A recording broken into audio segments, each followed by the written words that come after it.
Heto, ibili niyo ng pagkain ng mama mo. Tapos pambaon mo sa school yung iba, ha? Inabot ni Josh sa bata ang ilang piraso ng papel na pera. Gulat na gulat naman si Lucas. Nagdadalawang isip kung tatanggapin niya ba ito o hindi. Sir, ang dami ho nito. Ang tanging nasabi naman ni Lucas. Sige na, kunin mo na to. At sinilid pa sa bulsa ng bata ang pera. Mas lalo pa itong nagulat sa ginawa niya. Sige na, bumili ka na ng pagkain ninyo. Bisitahin mo ako sa mansyon minsan, ha? At magpaalam ka sa mama mo na dadaling kita sa mall. Magsha-shopping tayo. Ang sabi pa ni Josh. Tumango naman si Lucas. Kumaway pa ito sa kanila habang hinahatid sila ng tingin mula sa kinatatayuan. Sir, mukhang magaan yata ang loob niyo sa bata, ah. Sabi ni Mang Dado. Oo nga, Mang Dado, eh. Hindi ko alam kung bakit pero magaan ang loob ko sa kanya. Parang nakikita ko kasi ang sarili ko sa kanya nung nandito pa ako sa Pilipinas. Ang sagot niya rito. Kung bago ka pa lang sa channel na ito, Ate Jane TV, huwag kalimutang pindutin ang notification bell and subscribe button. Sana po hindi naman malaking abala sa inyo ang pagpindot ng subscribe button dahil ang kapalit po nito ay ang pagsuporta para makapag-produce ng mga libreng stories sa mga channels ni Ate Jane. Maraming salamat!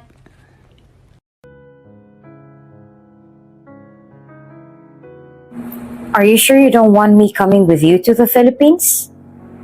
Muling tanong ni Chris, ang half-American, half-Filipino na assistant ni Josh. Ibinaba na nito ang kanyang suitcase mula sa compartment ng kotse. Inihatid kasi siya nito sa airport. No, Chris, but thank you for offering. Ang sagot niya. Napabuntong hininga siya. Ito ang unang bakasyon niya sa Pilipinas pagkatapos ng 10 taon sa Amerika. Dito siya nagtapos ng kolehiyo at dito na rin niya naisakatuparan ang kanyang mga pangarap. Sa kanyang talino at diskarte ay lalo niyang napalago ang negosyo ng kanyang mga magulang. Bagay na ipinagpapasalamat ng mga ito sa kanya. Sa ngayon ay stable ang kumpanya at nais niya talagang makauwi ng Pilipinas sa maraming kadahilanan. Josh, are you going to be okay? Pumukaw sa kanyang pag-iisip ang boses ni Chris. Napansin siguro nito na malalim na naman ang iniisip niya. Malungkot siyang ngumiti at tumango rito. I will be okay. Aniya, pero sa kanyang isipan ay marami na siyang naiisip na bagay para hindi siya maging okay. Hindi maiaalis sa kanya na magtanong kung ano ang naghihintay sa kanya sa Pilipinas. I will head in now. I have a flight to catch. Take care of yourself while I'm gone. Rest and spend time with your family. Ang habili niya kay Chris at niyakap ito. Para niya itong kapatid sa tagal ng pinagsamahan nila. Si Chris ang naging katuwang niya sa pamamahala niya sa kumpanya. Natutuwa din siya dahil magiging ama na rin ito sa wakas. At gusto niyang maalagaan ito ang buntis itong misis. Sinigurado niya din na naka-leave ito sa opisina niya nang tuloy-tuloy itong tatanggap ng sahod habang wala siya. Man, I'm going to miss you. But you take it easy yourself. And I hope you'll find her. Ang huling katagang yon ang nagpangiti kay Josh. Sana nga. Ang tahimik niyang usal. Muli niyang kinawayan si Chris bago siya pumasok sa entrance ng airport. Kumaway din ito pabalik sa kanya bago pinaandar ang kotse papalayo sa lugar na yon. Pakiramdam niya ay naghahalo ang emosyon niya sa mga sandaling yon. Masaya siya na muli siya makakauwi pero pakiwari niya ay magiging malungkot din siya doon. Iniisip niya pa lang malaking mansyon na siya ay mag-isa lang ay parang pinipiga na ang puso niya. Mayaman nga siya pero baliwala ang mga yan sa kanya. May puwang sa kanyang puso na hindi kayang puna ng mga material na bagay. Matapos makapag-check-in sa kanyang flight ay napili ni Josh na maupo sa isang cafe na naroon sa loob ng kanyang terminal. Kahit na merong lounge para sa mga business class passengers na kagaya niya, ay napili niya na lang na maupo doon. Pumesto siya malapit lang sa kanyang gate para makita niya kung kailangan ng mag-board sa eroplano. Habang naroon at hinihigop ang kape na in-order niya, ay binuksan niya ang kanyang cellphone. Pumunta sa kanyang gallery at pinuntahan ng isang folder na may pangalang Mika. Naroon ang iilang litrato ng isang babae. May nakangiti, nakanguso, nakaupo, nakatayo. Inisa-isa niya itong pinagmasdan. Napangiti siya habang tinitingnan ng mga iyon. Muli siyang napabuntong hininga. Inilapat niya ang kanyang daliri sa isa sa mga larawan. Para bang sa ginawa niyang yon ay nabuhay ang pakiramdam ng balat nito sa kamay niya. Hindi niya maiwasan na magbalik tanaw sa naging buhay niya noon. Sa Amerika, natamasa niya ang karangyaan na hinahangad ng karamihan. Akala niya ay puro hirap sa buhay ang mararanasan niya hanggang sa pagtanda nung nasa Pilipinas siya. Paano ba naman, iyon na nga ang buhay na kinamulatan niya mula ng pagkabata. Simula nung magkaisip siya ay silang dalawa lang ng kanyang lola Marcela. Ang alam niya ay parehas ang patay ang kanyang mga magulang. Naranasan niya kung paano ang buhay ng isang mahirap. Mag-ulam ng asin, kumain ng lugaw sa buong araw, pumasok sa paaralan ng walang laman ng tiyan, at kung magsasakit man ay walang pera na pwedeng ibili ng gamot o pampadoktor.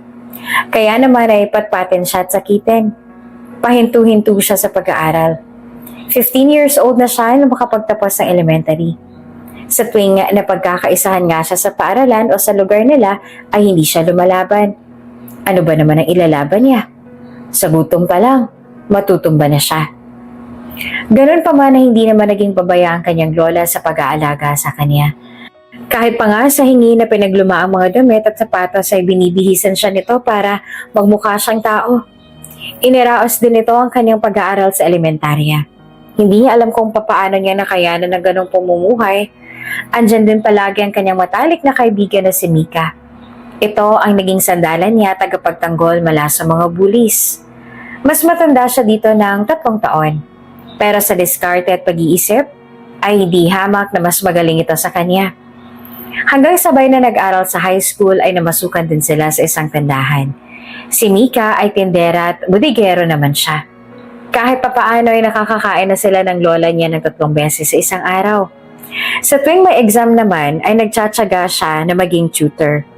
Dahil likas na matalino ay hindi ito mahirap para sa kanya. Halos mamuo nga ang luha sa kanyang mga mata habang inaalala niya ang naging buhay niya sa Pilipinas. Mahirap pero naging masaya siya noon. Naisip niya si Mika at ang kanyang nakilalang lola. Kamusta kaya sila? Nagbago ang lahat ng iyon nang matagpuan niya ang kanyang tunay na magulang. Mga mayayamang negosyante pala ang mga ito sa Amerika at habang nagbabakasyon ng mga ito sa Pilipinas kasama siya, ay nawala siya sa isang park sa Maynila. At ang kanyang lola Marcela ang nakakita sa kanya at napagpasyahan nitong kupkupin siya. Dahil halos magdadalawang taon pa lang ay hindi pa siya ganong kagaling magsalita. Hindi daw nito alam ang pangalan niya. Inuwi siya nito sa probinsya at doon pinalaki. Napamahal siya sa matanda kaya hindi na rin ito nagtangkang hanapin pa ang mga tunay niya magulang. Halos mabaliw daw ang kanyang ina dahil sa lungkot nang hindi niya mahanap siya. Bumalik ito sa Amerika na puno ng pagsisisi at bighati. Kaya naman hindi tumigil ang mga ito sa paghahanap sa kanya. Nag-hire ito ng private detective para hanapin siya at pagkatapos ng 12 taon ay natagpuan nga siya uli ng mga magulang. Mula sa pangalan na Jerry ay nalaman niya na Joshua pala ang tunay niyang pangalan. Isinama siya ng mga magulang pabalik ng Amerika. Lahat ng paperwork sa tests ay inasikaso ng mga ito para masigurado na hindi na siya mawawalay pa mula sa mga ito. Masaya siya na nabuo ang kanyang pagkatao kasama ng katotohanan na meron siyang mga tunay na magulang. Pero sa isang banda ay malungkot siya. Mawawalay siya sa mga tao na napamahal na sa kanya, ang kanyang lola Marcela. Sa sobrang katandaan nito ay lumalabo na ang mga mata. Halos hirap na nga rin makakita at makakilala. At si Mika, ang babaeng tumanggap sa kanyang pagkatao sa kabila ng kanyang pagkatao. Sa mga lumipas na taon, pamahal na ito sa kanya. Ayaw niya lang aminin dahil nahihiya siya dito. Ano ba naman ang maipagmamalaki niya? Kaya nung gabi bago ang kanyang flight ay nagkayayaan silang mamasyal sa May Batis. Maliwanag naman ang buwan kaya hindi sila nahirapan na baybayin ang mabatong daan papunta doon. Dati na naman silang namamasyal lang sila lang sa tuwing bilog ang buwan. Pero ngayong gabi ay kakaiba ang nararamdaman niya para sa dalaga. May kung anong init siyang nararamdaman sa katawan. at tila nakukuryente siya sa bawat dampi ng balat ni Mika sa balat niya. Naupo silang dalawa sa malaking bato sa ilalim ng punong akasya. Ito ang naging tambayan nila. Dito nila napag-usapan ng mga bagay-bagay pati ang kani-kanilang mga pangarap. Matagal na katahimikan ang namuo sa pagitan nila. Anong pakiramdam mo? Si Mika bumasag sa katahimikan. Umupo ng paharap sa kanya. Naaaninag niya ang itsura nito sa liwanag ng buwan na tumatagos naman sa mga dahon ng puno. Alam niyang malungkot ito. Mugto ang mga mata nito. Pansin siya. Masaya na malungkot ang naging sagot niya. Sinundan niya pa ng malalim na buntong hininga. Dapat happy ka. Buo na ang kwento mo. Anito. Naririnig niya sa boses ito ang kalungkutan. Paano naman ako sasaya kung maiiwan kayo dito? Sabi ko nga ng mommy na gawa ng paraan na makasunod kayo. Nakiusap nga siya sa kanyang mga magulang. Sabi ng mga ito na pwede naman siyang bisitahin ni Lola Marcela at ni Mika sa Amerika. At pwede rin naman daw siyang umuwi dito sa Pilipinas. Kaya naging kampante siya. Hanggang may paraan na magkita-kita sila ulit ay masaya na siya kahit papaano. Natahimik ulit silang dalawa. Ayaw katang umalis. Ayaw ko maging sinungaling. Muli naman nagsalita si Mika. Medyo garal-gal ang boses nito. Hinawakan pa nito ang pisngi niya. Inabot niya ang kamay ng dalaga at hinila ito palapit sa kanya. Niyakap niya ito ng mahigpit. Tuluyan itong humagulhol. Napaluha na rin si Josh. Masakit sa kanya na makita si Mika na nagkakaganito. Alam niyang masakit ang kalooban nito at siyang dahilan. Ayoko rin umalis. Ayoko tang iwan. Gusto ko magkasama tayo. Ang sagot niya habang hinahagod ng kamay niya ang likod nito. Lalo namang lumakas ang iyak ng dalaga. Hinayaan niya itong umiyak na umiyak. Na medyo tumahan na ito ay hinawakan niya ang mukha nito at iniangat para magtama ang kanilang mga tingin. Nagtitigan sila na matagal. Pinahid niyang nangingilid na luha sa pisngi ng dalaga. Nasa ganun silang posisyon nang inilapat ni Mika ang labi nito sa labi niya. Nagulat pa nga siya. Pero nagpatangay na rin siya sa kanyang nararamdaman. Matagal na lang ninamnam ang sandaling yon. Halos pabulong na magsalita ulit si Mika nang maghiwalay ang kanilang mga labi. May ibibigay ako sa'yo bago ko umalis. Ang saad nito. Ngumiti naman si Josh. Mahilig talaga sa mga ganitong bagay ang dalaga. Palagi itong nagsosurpresa ng kung ano-ano sa kanya. Inilis siya nito patayo sa kinauupuan. Nagpatianod naman siya at sumunod dito. Naglakad sila ng ilang minuto at nagpagtanto niya na papunta sila sa kubo ni Mang Paeng. Ang alam niya ay wala ito dahil pumunta sa piyestahan sa kabilang bayan. Anong ginagawa nila dito? Hawak pa rin ang kamay niya ay umikot sila sa likod ng bahay. Naroon ang isa pang kubo. May malaking mga bintana at papag sa gitna. Siguro ito ay pahingahan ng matanda pagkatapos ng trabaho sa bukid dahil sa itsura at ayos ito. Anong ginagawa natin dito? Baka may makakita sa atin at machismis pa tayo. Aniya, naririnig niya ang kabog ng sariling puso. Kung ano man ang binabalik ni Mika, ay wala siyang ideya. Hindi naman nagsalita ang dalaga. Nakatayo silang dalawa sa gitna ng kubo na iyon. Katahimikan uli ang namamagitan sa kanila. Muling lumapit si Mika sa kanya at tinalikan uli siya. Mas lalong naging maalab ang halik na ito. Gumanti naman siya ng halik dito. Naglakbay na ang kanyang mga kamay sa katawan nito. Hindi naman tumutol ang dalaga. Naramdaman na lang nila nakaapuan na sila hubad. Sa loob ng kubong yon, inangkin ni Josh ang katawan at puso ni Mika. Nagpatianod sila sa init ng kanilang katawan at sa sigaw ng kanilang mga puso. Para kay Mika, walang ibang nagmamay-ari sa kanya kung hindi si Josh. Noon pa man ay mahal na mahal niya ng binata. Kaya siya na ang pinakamasayang tao sa buong mundo sa tuwing nakikita niyang masaya ito. Lalo na't alam niyang mapapabuti na ang buhay nito sa ibang bansa. Ayaw niyang maging hadlang sa mga pangarap nito. Mahal kita, Mika. Usal ni Josh habang hinahalikan ang kanyang leeg. Napapikit ng mariin ang dalaga at hindi niya napipigilang huwag maluha. Tumango siya rito at malungkot na ngumiti. Hihintayin kita. Ang halos pabulong nitong sagot. Garalgal na naman ang kanyang boses. Isang malalim na halik sa labi ay naging tugon ni Josh sa kanya. Ramdam niya ang lakas ng tibok ng puso nito. Gusto niya huwag nang matapos ang gabing yun. Paulit-ulit man nilang ginawa ang hindi dapat, ay alam niyang siya ang unang karanasan ng dalaga. Parehas sila kung iisipin, kaya naman nakatatak na sa isip niya palagi ang mga nangyari sa loob ng kubong iyon. Tumayo na siya mula sa kinauupuan. Nakita niya kasi na nagpapapasok na sa gate ng kanyang flight. Puno ng pag-asa sa kanyang puso na magiging okay siya sa muling pag-apak niya sa Pilipinas. At sana, mapunan din ang puwang sa puso niya. Ang puwangang kalahati ng puso niya na naiwan sa Pilipinas. Sa Pilipinas. Ma, luto na itong kanin. Ipaghahain na kita.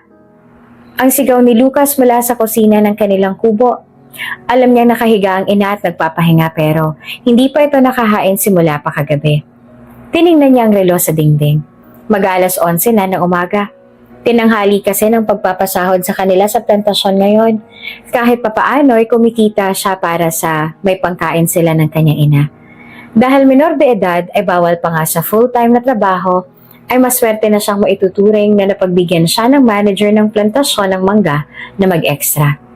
Basta lang daw huwag siyang magpapahalata at huwag sasabihin ang tunay niyang edad. Sumang-ayon naman siya. Hindi na rin kasi sapat ang kinikita niya sa pagtatabas ng mga damo sa mansyon ng mga Delvante. Kapag mababa ng mga damo ay matagal pa bago siya makakapagtrabaho uli doon. Sunod-sunod na ubo ang naririnig niya mula sa kinaroroonan ng ina. Agad siyang napatakbo papunta roon. Nadata niya ang ina na hapong-hapo dahil sa sunod-sunod na pag-ubo. Ma, parang ang tagal-tagal na ng ubo ninyo. Magpa-check up na kaya tayo? Ang nag-aalala niyang sabi sa ina. Hirap itong bumangon kaya inalalaya niya ito. Pinaupo sa papag at nilagyan ng una ng likod. Okay lang ako anak, huwag mo akong alalahanin. Sige na, mauna ka na sa pagkain. Ang sagot nito kasabay ng ngiti. Maganda pa rin ang ina kaya nung titigan ng mabuti pero natabunan na ito ng kapayatan. Malalim ang ilalim ng mga mata nito at lubog ang mga pisngi. Minsan lang kasi itong makakain ng 3 beses sa isang araw. Tapos panay pa ang ubo nito na alam niyang hirap itong matulog sa gabi. Naaawa siya sa ina. Bago ito magkasakit ay nagtatrabaho ito sa isang opisina bilang isang clerk. Pero noong magkasakit sa puso ay napilitan itong tumigil at umuwi ng probinsya.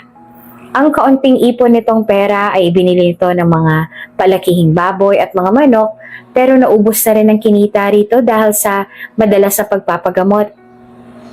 Sa ngayon nga ay talagang nakaratay ito sa higaan dahil kahit ang pagtayo nito ay nakakapagod na para rito. Palagi nyo na lang pong sinasabi yan tapos hindi ka namang gumagaling.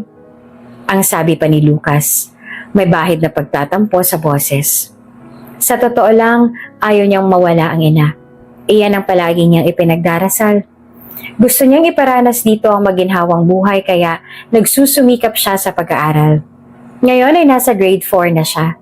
Payat at patpatin man sa edad na 10 taong gulang, ay malakas siya at sanay sa mga mabibigat na trabaho. Napilitan siyang maghanap buhay sa maagang edad dahil gusto niyang makatulong sa ina. Nak, okay lang si mama. Ikaw nga itong inaalala ko eh. Nahihiya na ako sa'yo. Sabi ng ina habang hawak ang kamay niya ng 2 kamay nito. Nararamdaman niya ang mga buto ng ina sa payat na kamay at mga daliri.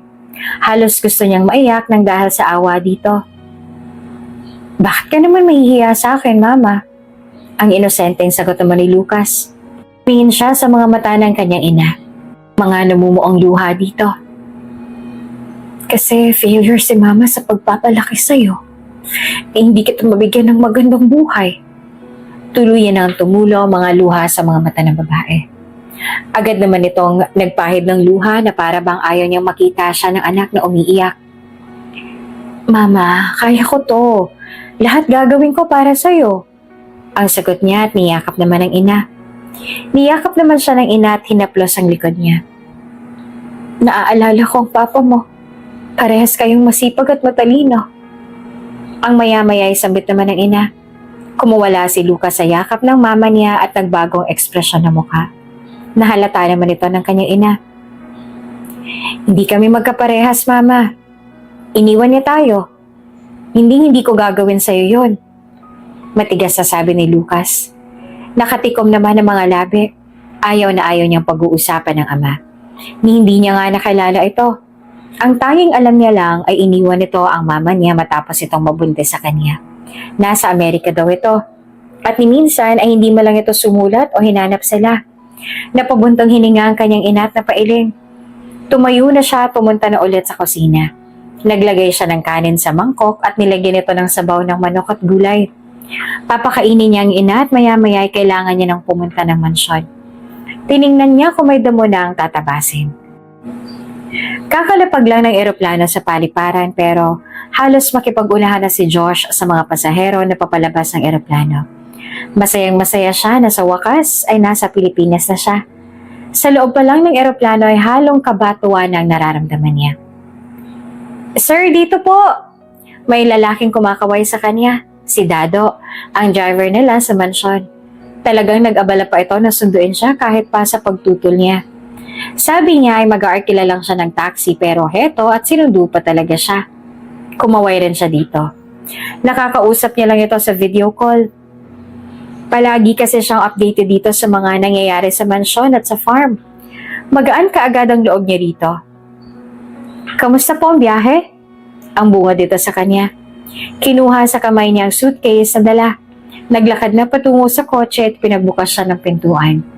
Buti na lang at naging madali ang biyahe niya sa eroplano papunta rito. Ayos lang. Medyo naidip ng kaunti pero excited na ako makauwi kaya hindi rin ako makatulog. Ang sagot niya. Sumakay na siya sa likuran ng kotse. Sinimulan na nilang baybayin ang kahabaan ng kalsada papunta sa Hermosillo, isang barangay sa bayan ng San Agustin. Sir, kamusta ang mommy at daddy ninyo? Basag ni Dado sa katahimikan. Tiningnan siya sa rearview mirror. Okay naman sila, masaya sila na uuwi ako rito. Para daw makita ako ang mansyon at ang manggahan na rin. At syempre makapagpahinga. Ang naging sagot niya. Tumangu-tangu naman si Dado. Tumingin pa si Josh sa labas ng bintana. Sobrang na-miss niya ang Pilipinas. Ang dami niyang naiisip na kainin. Dahil sa Amerika halos iinan lang mga panindang pang-Pilipino. Naiisip niya pa lang na kumain ng sinangag at tuyo ay naglalaway na siya. Pati ng mangga na sinasawsaw sa bagoong o asin. Nako, parang mananabala naman siya sa bakasyon niyang to. Ipinikit niya ang mga mata. Maraming tumatakbo sa isipan niya ngayon pero naisip niya na andito na siya. Magagawa niya na ang dapat niyang gawin. Samantala, Hoy! Kasabay ng mga katagang yon ay ang pagtama ng bato sa ulo ni Lucas. Nagulat siya at agad na sinalat ang ulo na tinamaan ng bato. Hindi naman ito dumago pero masakit kapag hinawakan. Agad niyang hinanap ang pinagmula ng boses at ng bato. Si Ken at ang mga tropa nito. May hawak si Ken na tirador sa isang kamay. Tumigil ka na, Ken. Ayaw katang kalabanin. Ani at nagpatuloy sa paglalakad. Hindi pa naman siya nakakailang hakbang ay may tumama na namang bato sa may likuran niya. Nagpupuyo sa galit na hinarap niya si Ken. Hindi ka talaga titigil? Aniya. Nagtatawanan ng mga ito na para bang nakakaloko. Halos patakbo niya itong sinugod at tinulak. Dinaganan niya ito at paulit-ulit na sinuntok sa muka at katawan. Wala namang nagawa si Ken. Natigil na lang si Lucas sa pag-amba dito nang pagtulungan naman siya ng mga kasamahan ni Ken. Hinawakan siya sa magkabilang braso at itinayo. Nang makabawi sa pagkakahiga ay tumayo si Ken at sinutok din siya. Halos bumaluktot ang katawan niya nang suntukin siya nito sa tiyan. Naghihiyawan pa ang mga kasamahan nito na para bang sinasabi na ituloy nito ang ginagawa. Dugo! May dugo! Tumigil si Ken sa pagsuntok sa kanya. Takot din ang nasa mukha nito nang tumingin sa kanya. Binitiwan siya ng mga kasamahan nito at hinayaang matumba sa lupa. Nagtakbuhan ng mga ito, papalayo sa kanya. Napaungol siya sa sakit. Nang maramdaman niya ang pagtulo ng dugo mula sa mukha niya ay agad siyang napahawak sa kanyang ulo. May sugat siya roon. Hindi niya yata napansin na nasugatan pala siya kanina. Sa may noon niya ito nang gagaling. At kahit masakit ang katawan ay pilit siyang umupo sa gilid ng kalsada. Hinubad niya ang damit at ipinatong sa dumudugong sugat. Wala na sina Ken sa paningin niya. Malayo na siguro ang mga ito. At doon niya na hinayaan ang luha niyang tumulo. Si Ken ay kaklase niya. Malaking tao ito at palaging napapaligiran ng kanyang mga kaibigan. Sa paaralan nila ay kilala itong bully. Palibhasa ay may pera. At pulis pa ang tatay nito. Paborito siya nitong punteriya sa mga kalokohan. Minsan nilalagyan ng bato ang bag niya. Minsan naman ay tinatago ang sapatos niya. At kung minsan naman ay matindi talaga ang trip nito ay bigla-bigla na lang siyang binabatukan. Nung una nga ay nagsusumbong siya sa teacher sa mga pinagagagawa nito. Pero dahil napagsasabihan lang siya, ay hindi naman ito tumigil. Mas lalo pang lumala ang mga ginagawa nito sa kanya. Para bang pakiramdam niya ay paborito siyang target nito. Kagaya ngayon, talagang nasugatan na siya. Hindi niya naman ito maisumbong sa kanyang ina dahil ayaw niyang madagdagan pa sa hirap na nararamdaman nito. Galit niyang pinahid ang kanyang mga luha hanggang dito na lang siya. Sa pag-iyak. Ano naman ang magagawa niya? Alam niya sa sarili niya na hindi niya kayang kalabanin si Ken o kahit sino pa man na nang-aaway sa kanya. Pilit siyang tumayo at halos paika-ika na naglakad. Medyo nahihilo pa nga siya. Ayaw niya nang umuwi ng ganitong itsura. Sigurado namang magtatanong ang kanyang ina. Nasa gano'n naman siyang estado nang may dumaang sasakyan. Hindi nga niya napansin ito dahil sa dinadaanan niya siya nakatingin. Sa hindi kalayuan ay huminto ang sasakyan at umatras pabalik sa kinaroroonan niya. Binusinahan siya nito ng ilang beses. At nang makuha ang kanyang atensyon ay bumukas ang bintana nito. Si Mang Dado pala, ang driver sa mansyon. Lucas, ano nangyari sa'yo? Ang tanong nito sa kanya. Agad niyang inayos ang kanyang tindig para hindi nito mahalata ang paika-ika niyang lakad. Nahulog po ako sa puno. Ang palusot niya pa. Hindi naman siya makatingin ng diretso sa mga mata nito. Tinitigan siya ni Mang Dado at napailing na lang ito. Alika, sakay ka na at gamutin natin yung mga sugat mo sa mansyon. Ang naging tugon nito. Ipinagbukas siya ng pinto. Umatras siya at nagdadalawang isip na sumakay. Naku, wag na po. Hindi naman po malalim ang sugat ko. Ang dali-dali niyang sabi, sabay sara ulit ng pinto. Sumakay ka na dito. Ang sabi pa ng isang boses sa bandang likod ng sasakyan. Hindi niya naman napansin na may ibang sakay pala doon bukod kay Mang Dado. Pilit niyang inaaninag sa salamin ang itsura ng iba pang sakay dito. Tara na, sakay na. Ang muling sabi pa ni Mang Dado. Wala na nga nagawa si Lucas kung hindi ang sumakay. Medyo inalalayan niya lang ang pag-upo at baka madumihan ang upuan ng kotse. Ang dumi niya pa naman. Lumingon siya sa likuran ng kotse. May lalaking nakaupo doon. Si Sir Josh, siyang may-ari ng mansyon. Ang sabi ni Mang Dado nang makitang nakatingin siya doon. Hi po, ang tipid niyang sabi. Ngumiti din ang lalaki sa kanya. Pinaandar na ni Mang Dado ang sasakyan at ibinaling niyang tingin sa mga puno sa gilid ng daan na dinadaanan nila. Nakakahiyang itsura niya. Tahimik nilang binaybay ang kalsada papasok sa mansyon. Kahit ilang beses nang nakapunta si Lucas dito, ay namamangha pa rin siya sa tuwing nakikita ang malaking bahay. Napakaganda nito at nag-iisa itong nakatayo sa gitna ng malawak na taniman ng mga libo-libong mangga. Valle Catalina. Iyan ang pangalan ng mansyon. At ngayon, nakikilala niya ng may-ari nito. Muli niyang nilingon ng lalaki sa likuran ng sasakyan. Ngumiti ito sa kanya nang magtama ang mga mata nila. Napilitan siyang ngumiti rito pabalik.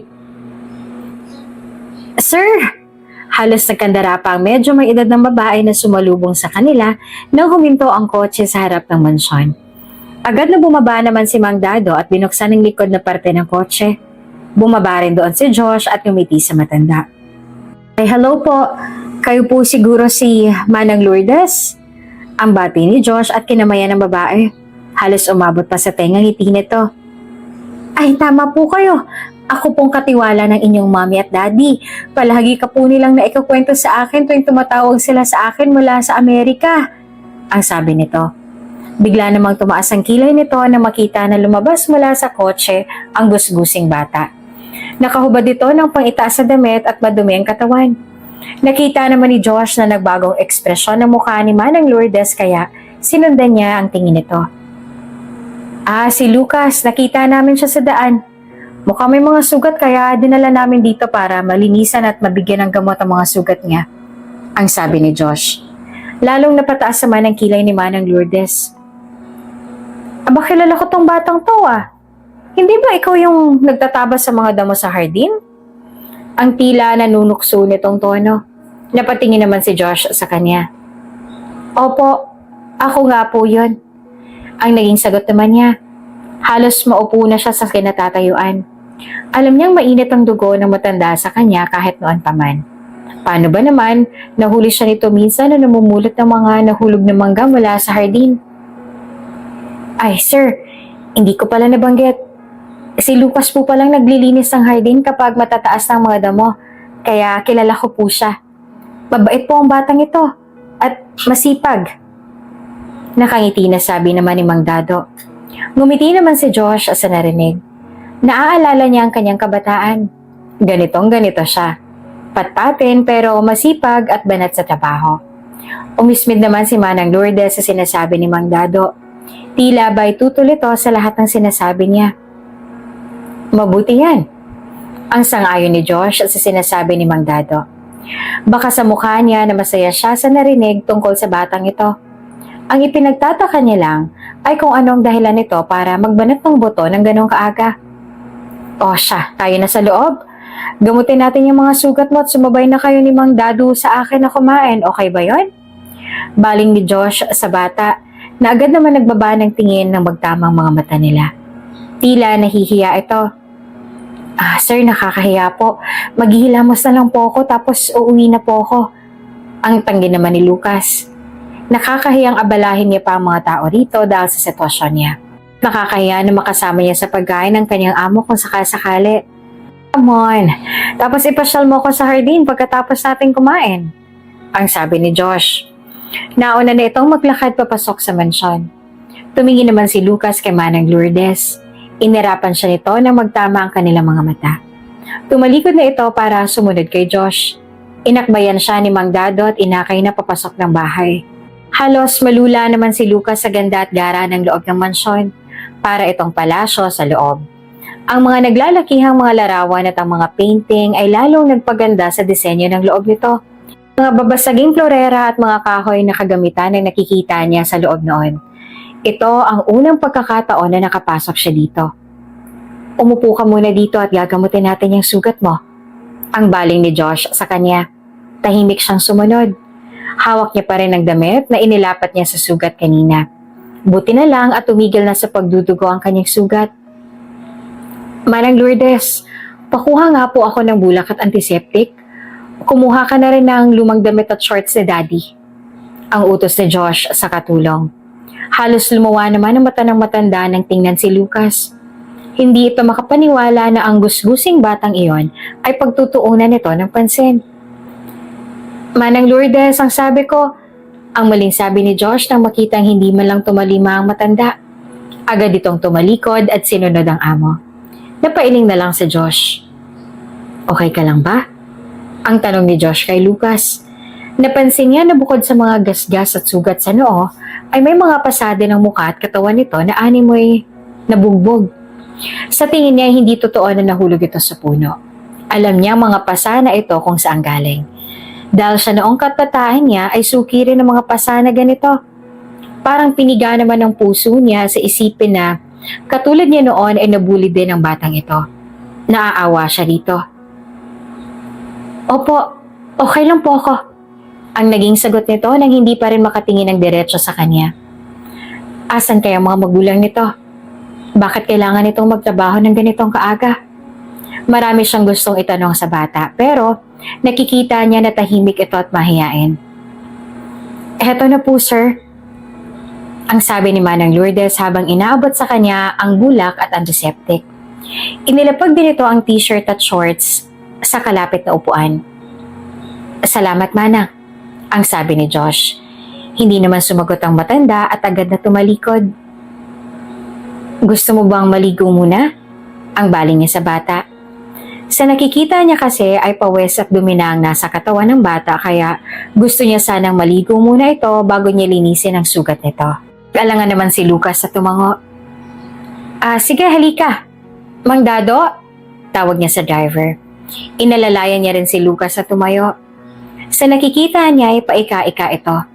Lalo namang nadurog ang puso niya nang makita na may butas na ang tsinelas nito dahil sa kalumaan nga at nipis na. Pakiramdam niya ay gusto niyang yakapin ang bata. Gusto niyang alagaan ito. Protektahan sa kung sino man ang maapi dito. Gusto niyang bigyan ito ng magandang buhay. Ang puso naman niya ay masaya na nakilala niya ito pero may kung anong sakit doon dahil sa nakikita niya ang kalagayan nito. Nang dumating si Mang Dado ay agad niyang pinasamahan si Lucas sa kalapit na banyo. Nang wala na sa paningin niya si Lucas ay dali-dali siyang umakyat sa kwarto niya. Alam niya naman kung nasaan iyon dahil sinabihan na siya ng mommy niya. Doon na isinara niya ang pinto. Agad na nagubad ng damit at pumasok rin sa banyo. Binuksan niya ang shower at tumayo sa ilalim nun. Hinayaan niyang anurin ng tubig ang mga luha na kanina niya pang pinipigilan. Umiyak siya sa lungkot at awa sa nararamdaman para sa bata. Napakagaan ng loob niya dito. Halos nakikita niyang sarili sa batang to. Hindi siya makapaniwala na sa unang araw niya sa Pilipinas ay ito ang sasalubong sa kanya. Nang mahimasmasan ay agad na siyang naglinis ng katawan. Nagpalit na siya ng pambahay na damit at bumaba na sa komedor para makakain na rin. Nasa hagdanan pa lang ay amoy niya ng bango ng ulam na sinigang na hipon at pritong bangos. Mas lalo naman niyang naramdaman ng gutom nang makita na nakahain na ang lahat ng yon sa lamesa. Naroon na rin si Mang Dado at si Lucas. Maaliwalas ang mukha ng bata. Nakapalit na rin ito ng damit. Mas lalong lumitaw ang kinitong kagwapuhan. Nang titigan niya ang mata, ay may pasa doon. Kaya pala halos ayaw siya nitong tingnan. Ayan na naman ang pakiramdam niya, na para bang dinudurog ang puso niya. Napabuntong hininga na lang siya. Lucas, pagkatapos ating kumain ay magpahinga ka na muna. Tapos pagkagising mo ay punta tayo sa hardin. Ang sabi naman ni Josh bago sumubo ng kanin at ng sinigang na hipon. Tumango naman si Lucas. Nakangiti rin si Mang Dado. Sa isang sulok ay nakatayo naman si Manang Lourdes. Nakataas ang kilay na nakikinig sa kanilang usapan. Tila ba ay talagang hindi ito sang-ayon sa ipinapakita na kabaitan ng amo sa batang ito. Nang matapos ang kanilang tanghalian ay pinagpahinga na muna ni Josh si Lucas. Ginamot niya muna ang mga sugat nito. At nang makita na mahimbing nang natutulog ang bata ay isinara na nito ang pinto ng silid.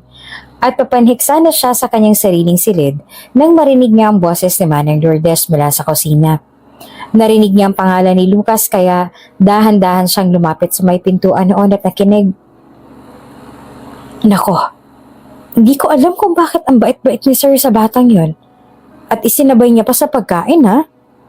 Ang sabi ni Manang Lourdes. Puno ng pagkasuklam ang boses. Manang, mabait naman talaga si Lucas. Tamo naman ang bata pa pero nagtatrabaho na. At saka buti na nga yun na may nagmamalasakit sa batang yon. Ang boses ni Betty ang naririnig niya. Tila ipinagtatanggol pa ang bata. Naku, pustahan tayo. Nagbabait-baitan lang yan. Kita mo naman pati mga mangga ninanakaw. Dugtong pa ni Manang Lourdes na tila ay ayaw magpatalo sa katwiran. Mga nahulog na mangga naman yon, Manang. Kung hiningi niya ba yon, ibibigay niyo ba? Tanong ni Betty. Hindi.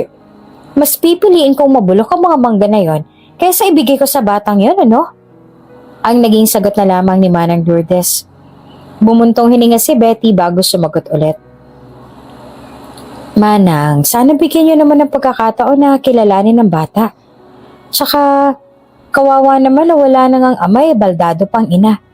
Hindi ka ba nahahabag sa sitwasyon ng bata? Puno ng simpatya ang boses ni Betty. Ay nako, wala akong pakialam. Basta para sa akin, salot ang batang yan.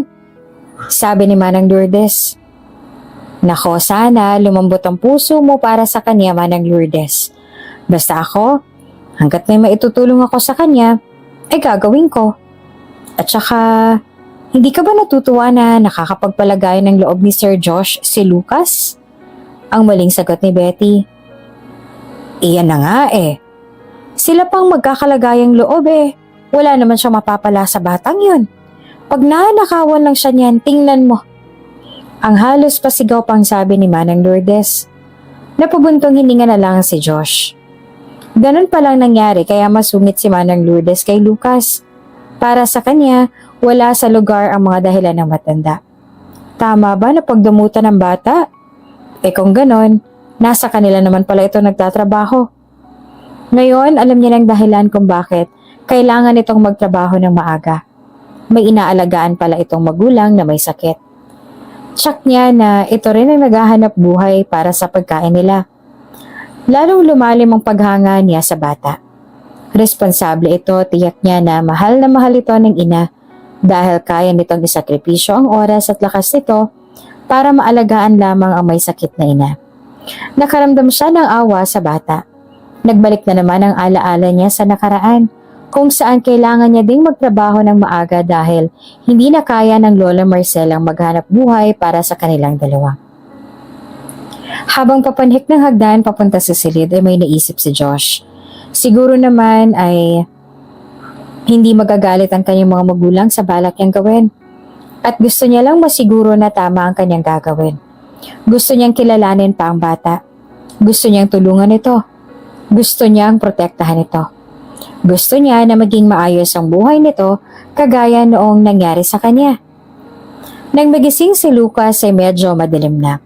Naaaninag niya ang ilaw mula sa labas ng kwarto.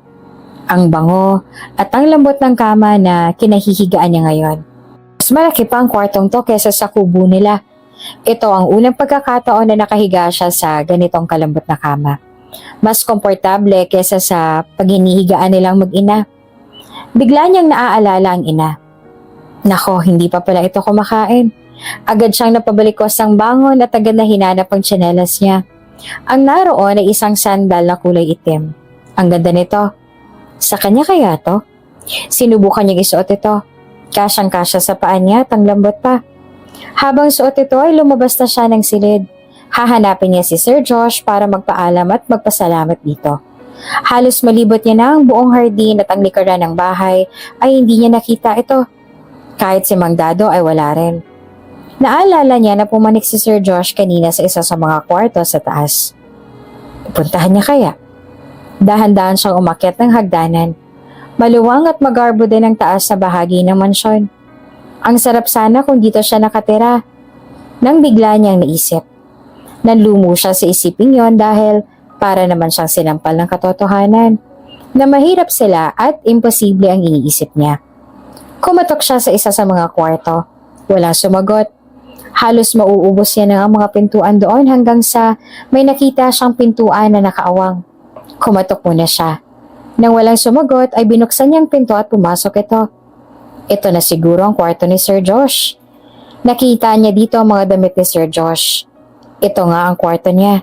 Sir? Aniya. Halos dahan-dahan na pumasok hanggang sa gitna ng kwarto. Walang sumasagot. Wala siguro ito doon. Aakma na siyang lalabas nang may boses na sumigaw mula sa labas ng pintuan. Sinasabi ko na nga ba? Talagang hindi ka mapagkakatiwalaan. Si Manang Lourdes, galit na galit ang itsura. Sa lubong ang kilay nito at tila namumula pa ang muka. Napaatras siya at halos matumba nang tumama ang paa niya sa upuan na kahoy. Agad namang nahawakan ni Manang Lourdes ang buhok niya at pakaladkad siyang hinila palabas ng kwarto. Nagpupumigla siya at nagmamakaawa sa matanda na bitawan siya nito pero tila sarado na ang tenga nito sa pagpapaliwanag niya. Sabi ko na nga be, naghahanap ka lang ng tiyempo para magnakaw. Halika nga dito. Kinaladkad siya nito pababa ng hagdan. Halos dumagundong naman sa buong mansyon ang kanyang iyak. Nasasaktan siya sa ginagawa nitong pananabunot sa kanya. Pero higit sa lahat ay masakit sa loob niya na mapagbintangan na magnanakaw. Hindi po totoo yan. Hindi po ako magnanakaw. Ang sabi niya pa sa pagitan ng paghikbi. Magsisinungaling ka pa. Magnanakaw ka na nga. Sinungaling ka pa. Ang sabi ni Manang Lourdes. Kasunod ng sunod-sunod na sampal sa kanyang pisngi. Pati kurot sa tagiliran niya ay ginawa rin ito. Lalong napasigaw si Lucas sa sakit. Halos ilang paso na siya ni Manang Lourdes sa marmol na sahig. Wala siyang nagawa kung hindi ang umiyak at ilaga ng mga kurot at sampal sa kanya ng babae. Manang Lourdes, tama na! Boses naman ni Betty ang sumunod ng pumainan lang sa ere. Patakbo nitong sinaklolohan si Lucas. Pilit niyang hinablot ito mula sa mayordoma na nanggagalaiti pa rin sa galit. Halos pulang-pula ng mukha ng bata sa mga sampal na natamo mula sa babae. Galit na tumangin si Betty kay Manang Lourdes nang akma itong susugurin na naman ang bata. Manang, tama na! Tama na! Napasigaw pa si Betty. Yakap-yakap nito ang umiiyak na bata. Sige, kampihan mo yung batang yan. Palibhasa, pareho lang naman kayo na laman ng kalsada. Pweh! Ang pasigaw rin na sagot ni Manang Lourdes. Iginagalang kita, Manang. Ayokong patulan ka pero sana. Huwag mo namang pagbuhatan ng kamay si Lucas. Tingnan mo ang ginawa mo. Walang imik si Lucas. Takot itong nakatingin sa mayordoma. What's going on here? Boses ni Josh ang umagaw sa pansin nilang dalawa. Kasunod sa likuran nito si Mang Dado. Nagulat ito nang makita ang itsura ni Lucas.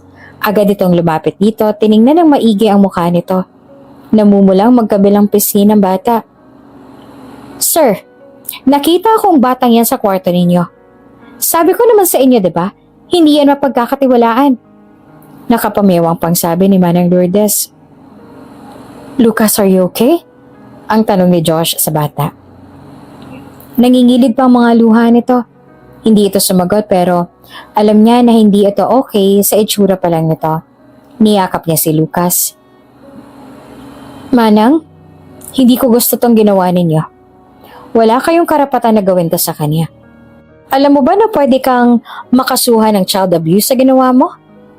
Pigil ang galit na sabi ni Josh. Pero sa loob halos ay gusto niyang murahin sa galit ang matanda. Natigilan na lamang si Manang Lourdes. Napaisip ito sa sinabi ng amo. Bigla na lang nagbago ang ekspresyon ng mukha nito. Kasi nga sir, nasa loob ba naman siya ng kwarto mo? Ano naman ginagawa niya doon? Hindi ba para magnakaw? Ang pagtatanggol naman ni Manang Lourdes sa sarili. Umiling naman si Josh. Tinanong mo ba siya kung anong ginagawa niya doon? Ang sunod na tanong naman ni Josh. Nang hindi sumagot ang matanda ay galit siyang tumalikod mula rito. Betty, dalhan mo ko ng cold compress dito sa sala. Yelo tsaka towel, bilis. Utos niya sa nakababatang katulong. Tumalima naman kaagad ito. Humawak siya sa kamay ni Lucas at dinala niya ito sa sala ng bahay. Lucas, sorry ha. Hindi ko alam ang nangyayari. Alam ko hindi tama ginawa ni Manang Lourdes pero ano bang ginagawa mo sa kwarto ko? Ang mahinahon naman na tanong ni Josh sa bata. Pinaupo siya nito. Bulong-bulo ang buhok nito. Lalo namang naluha ito sa mga sinabi niya. Sige na, gusto ko lang naman malaman para alam ko kung paano kitang maipagtatanggol.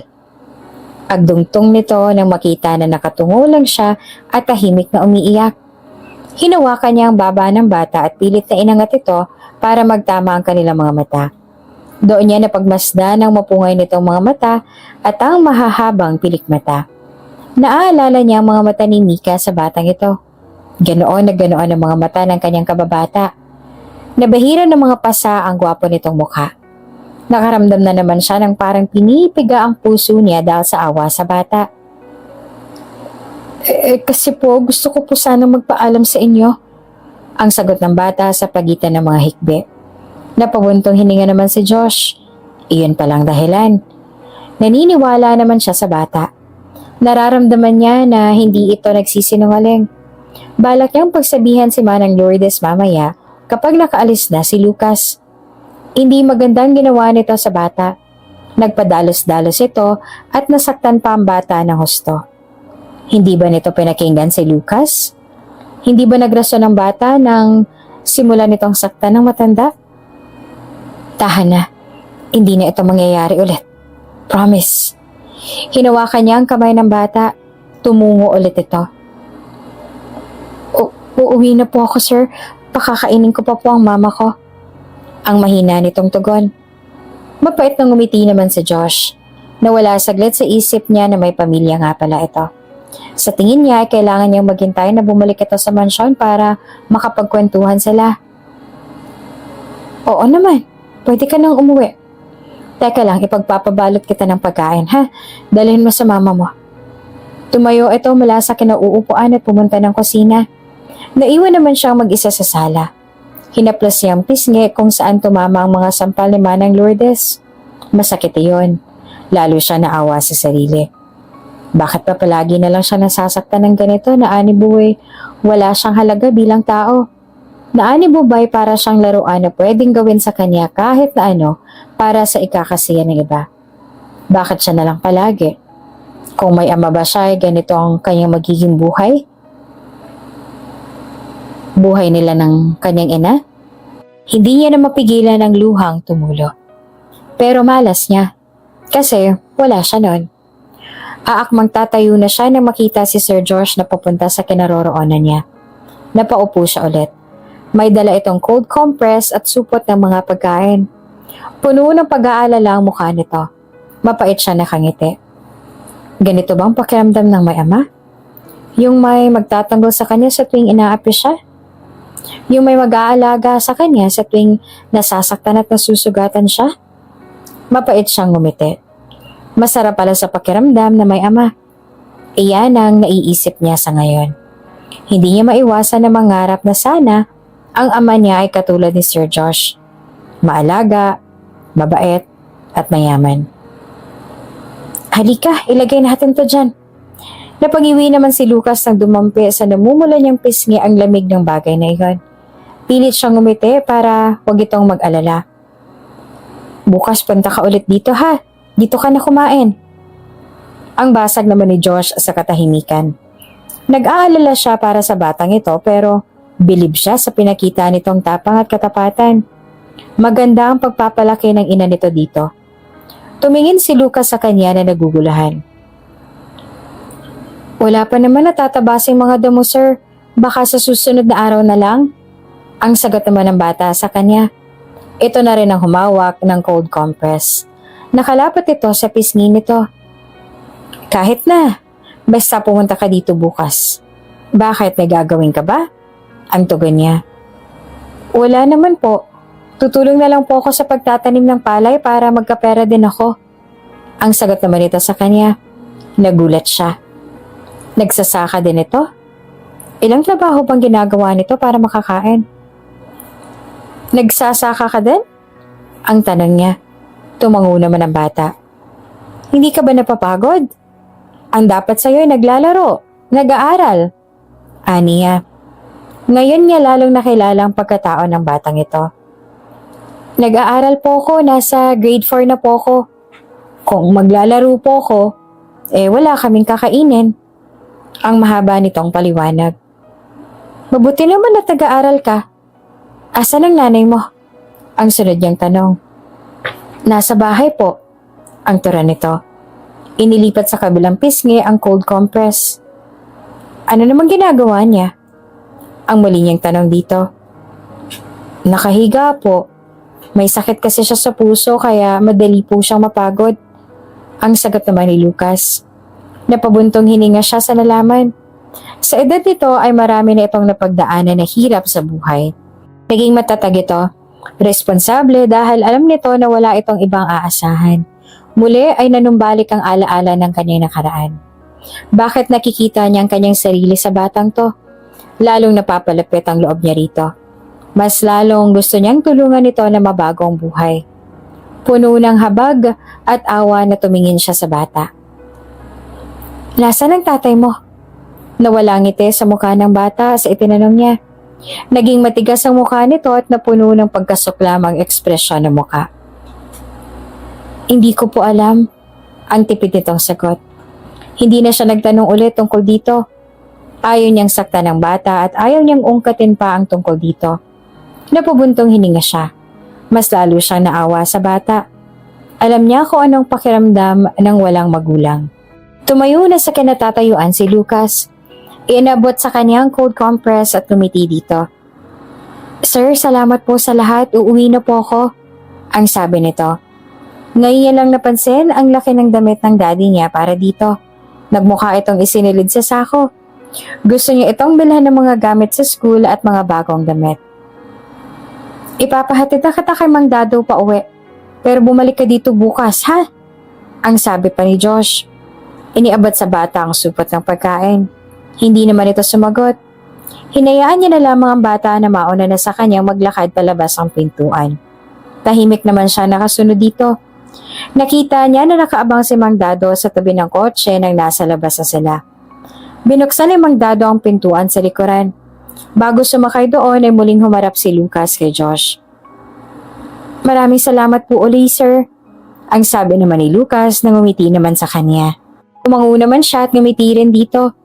Inalalayan niya ang bata na makasakay sa likurang bahagi ng kotse. Bago isara ang pinto ng kotse ay may sinabi siya rito. See you bukas. Aniya at muling hinawakan ng kamay ng bata at pinisil ito. Mapait namang ngumiti ang bata. Hindi ito sumagot sa kanya. Wala na nga siya nagawa kung hindi ang isara ang pintuan ng sasakyan. Sinundan niya ang tingin ng sasakyan na papalayo mula sa kinaroroonan niya. Hindi mawala sa isip niya ang mukha ni Lucas. Sobrang naaawa siya rito at mas lalo niyang napagtanto na kailangan gumawa siya ng hakbang para masigurado na magiging maayos ang buhay nito kahit sa pagbalik niya sa Amerika.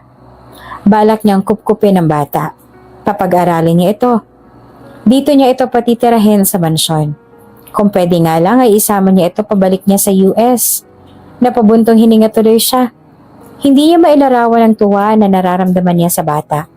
Pati na rin kung gaanong kagaan ang loob niya rito. Gusto niyang makilala pa ito ng maigi. Nasa ganoon siyang pag-iisip nang tumunog ang kanyang cellphone. Ang pangalan ng kanyang mama ang nasa screen nito. Agad niya naman itong sinagot. Mommy, kamusta na po kayo dyan? Ang bati niya sa ina na nasa kabilang linya. Oo nga pala, hindi niya na ito natawagan nung pagdating niya ng Pilipinas. We're okay, anak. Ikaw, kamusta ka dyan? Ang agad na tanong naman ito sa kanya. Okay ako dito, ma. Bukas po ay bibisitahin ko ang manggahan. Aniya. Naupo siya sa hagdanan sa harapan ng mansyon. Hindi niya na makita ang sasakyan kung saan lulan si Lucas. That's great, Josh. Siya nga pala, tumawag sa amin si Manang Lourdes. Pinagalitan mo daw siya? Napabuntong hininga siya sa sinabi ng ina. Nakapagsumbong na pala ang mayordoma. Naunahan pa siya. Napagalitan? No, Mom. Napagsabihan lang naman. Bakit? Ano bang sabi niya? Ang balik niyang tanong sa ina. Medyo nainis na siya sa nalaman. Ang lakas ng loob nito para isumbong siya ng ganoon sa mga magulang. May nahuli daw siyang magnanakaw sa kwarto mo. Imbes na isumbong daw sa pulis, ay ipinagtanggol mo pa daw. And to think na dyan sa atin nagtatrabaho. Ang sagot nito sa tanong niya. Mom, hindi yan totoo. Oo, nakita niya ang bata sa kwarto ko. But he's not there para magnakaw kung hindi magpaalam sa akin na uuwi na. Ano namang masama doon? Ang pagtanggol niya naman kay Lucas sa maling kwento ni Manang Lourdes. Nagmukha pa tuloy na masamang tao ang bata sa kwento ng matanda. Son, concerned lang naman si Manang Lourdes sa'yo. And I would tell you this again and again. Mag-ingat ka kung sino makakasalamuha mo. Puno naman ng pag-aalala ang boses ng kanyang ina. Muli siyang napabuntong hininga. Paano niya ba ipapaliwanag dito na gusto niyang ampunin ng bata nang hindi ito mabibigla? Lalo't masama kaagad ang pagkakakilala nito sa bata, ayon sa kwento ni Manang Lourdes. I know, Mom. Palagi kong tatandaan yan. Aniya. Ayaw niya na magsabi pa ng kung ano-ano. Magsasabi na lang siya ng kung ano ang plano niya sa ibang araw. Kapag lumamig na ang sitwasyon. Agad itong nagpaalam sa kanya dahil papunta pa lang daw ito sa trabaho. Manang Lourdes, what will I do with you? Ang balo niya sa sarili. Sa ibang araw niya na lang kakausapin ng matanda. Sa ngayon ay gusto niya munang magpahinga. Pagod pa siya mula sa biyahe.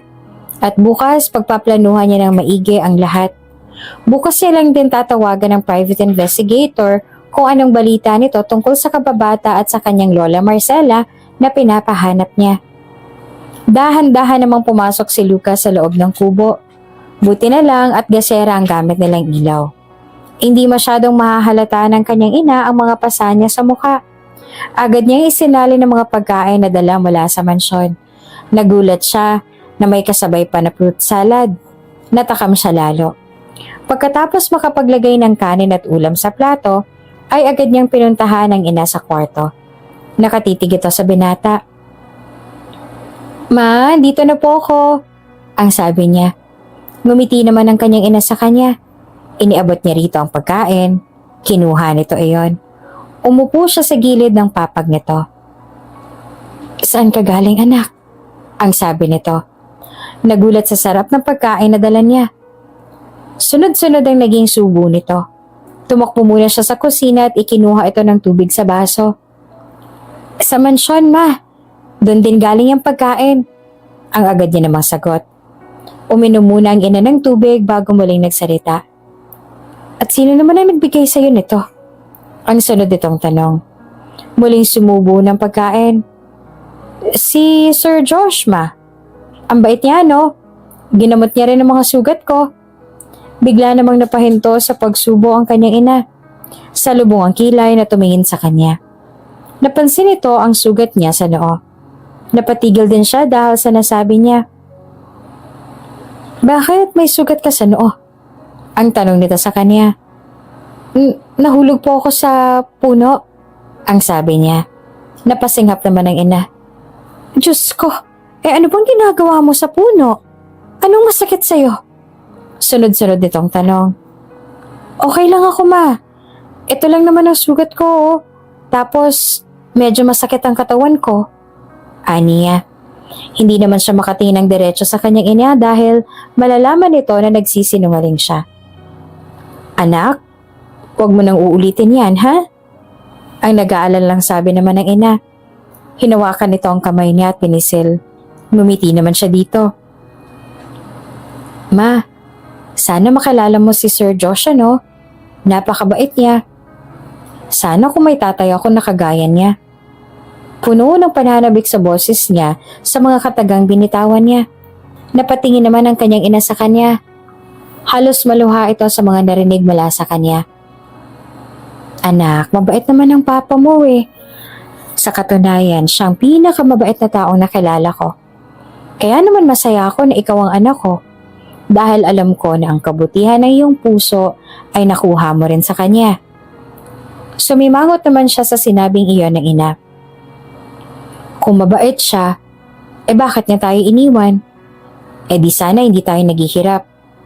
Sana'y may nagtatanggol sa akin sa tuwing inaapi ako ng mga kaklase ko. Sana. Hindi na itinuloy ni Lucas ang susunod na sasabihin. Ayaw niya nang umiyak. Ayaw niyang ipakita sa ina na nangungulila siya sa ama. Ayaw niyang ipakita na mahina siya. "Basta, ma, kapag naging doktor na ako, magiging mayaman na tayo. Ipapagamot kita. Tapos, ititira din kita sa mansyon." Punong-puno ng pangarap na sabi niya sa ina. Maluha-luha namang nakangiti ang kanyang ina habang nakatingin sa kanya. "Halika nga rito," ang sabi nito at ibinuka ang mga braso para yakapin siya. Agad siyang lumapit dito at nagpakulong sa bisig nito. Naririnig niya ang pintig ng puso ng kanyang ina. Mahina iyon pero hindi iyon nakakapagpabago para maramdaman niya kung gaano siyang kamahal ng kanyang ina. "Mahal na mahal kita, anak. Ikaw ang pinakamagandang nangyari sa akin," ang sabi ng kanyang ana. Ramdam naman ni Lucas ang bawat katagang binitawan nito. Nalulungkot lang siya dahil hindi niya maiwasan mag-isip na paano na siya kapag nawala na ito. Ayaw niyang mangyari yon na wala pa siyang nararating sa buhay. "Ma, kapag magaling ka na, mag-aalaga ulit tayo ng baboy tapos magtatanim ulit tayo ng mga prutas at gulay," aniya. Tumango naman ang ina sa kanya at lalo pa siyang niyakap nito na mahigpit. Nung gabing yon ay hindi na nga makatulog ng maayos si Mika. Tinitingnan niya si Lucas na mahimbing na natutulog sa tabi niya. Alam niyang may mga pasa ito sa katawan at mukha pero hindi niya sinabi. Ayaw niya nagsisinungaling ang anak sa kanya. Ramdam niya ang sakit nang makita ang anak kanina. Masakit sa kanya bilang magulang na wala siyang magawa para ipagtanggol ang anak sa tuwing naaapito sa labas. May mga naririnig siyang kwento sa labas na nabubuli daw ang anak niya ng kaklase. Tapos minsan ay nasasaktan pa daw ito. Bilang ina, gusto niyang ipagtanggol ang anak pero wala siyang magawa dahil sa sakit niya. Minsan nagagalit siya sa sarili. Bakit nagkaganito pa siya? Nadadamay tuloy si Lucas. Palagi niya rin naiisip ang ama nito. Palagi niya itong ipinagdadasal na sana ligtas ito. Sana magkita sila ng anak niya. Para nang sa ganon ay panatag ang loob niya na may mag-aalaga dito kung sakaling mamamatay siya. Niyakap niya ang anak at hanilikan ang noon nito. Mahal na mahal niya ang anak at wala siyang ibang hinahangad kung hindi ang kasiyahan nito. Ilang araw lang ang lumipas, nagtataka si Josh kung bakit hindi na bumalik si Lucas sa mansyon. Nasasabik pa naman siya na makita ito. Balak niya sanang dalhin ito sa mall para bilhan ng mga gamit at bagong damit. Hinanap niya si Mang Dado at sinabihan nito na puntahan nila si Lucas. Naku sir, baka nasa school yun ngayon. Ang sabi naman ni Mang Dado habang nagkakamot ng ulo. Naisip din naman yun ni Josh. Alam mo ba kung saan siya pumapasok? Ang tanong niya rito. Opo, iisa lang naman ang elementary school dito sir. Ang sagot naman ni Mang Dado. Puntahan na lang natin siya. Ang suhestyon ni Josh sa driver. Tumango naman ito at nakangiti. Halatang gusto rin nito na magkita silang dalawa. Agad siyang lumulan sa likurang bahagi ng kotse. Pinaandar naman kaagad ni Mang Dado ang sasakyan. Excited na si Josh na nakatingin sa labas ng kotse. Masaya siya na makikita niyang muli si Lucas. Nang makaparada na sa labas ng school ay bumaba si Josh. Ito pala ang paaralan dito na naisip niya. Naisip niya ang sarili noong nag-aaral pa siya dito sa Pilipinas. Nakakatuwa pero nalulungkot din siya. Hindi kasi naging maganda ang naging karanasan niya nung nag-aaral pa siya. Taman-tama at labasan na ng mga estudyante. Nakasandal si Josh sa kotse habang nakatingin naman sa gate ng school. Nakikita niya doon ng mga estudyante at tiyak niya na hindi mahirap makita si Lucas kahit pa sa dami ng mga bata na palabas ng paaralan. Maya-maya nga ay nakita niya si Lucas sa palabas ng gate. May mga kasama ito na ibang mga estudyante. Tatawagin niya na sana si Lucas nang makita niya na binatukan ito ng isang estudyante. Mas malaki ito kaysa kay Lucas. Naghiyawan naman ang mga ibang mag-aaral. Hindi pumalag o nagtangkang lumaban man lamang si Lucas. Sa halip ay patuloy itong naglakad na animoy walang nangyari. Agad siyang lumapit sa mga ito. Lucas, are you okay? Agad niyang tanong dito. Hindi naman siya nakilala nito dahil sa suot niyang eyeglasses. Tinanggal niya ito at nagulat ang bata na makilala siya. Sir Josh, ang tanging na isagot na lang nito. Nagtataka naman ang grupo ng mga estudyante kung sino siya, lalo na yung nambato kay Lucas. Bakit mo binatukan si Lucas? Ha? Ang sabi niya sa estudyante. Tinignan niya ang ID na nakasabit sa leeg nito. Ken Saavedra. Alam ba ito ng mga magulang mo na bully ka? Ang sunod niyang tanong.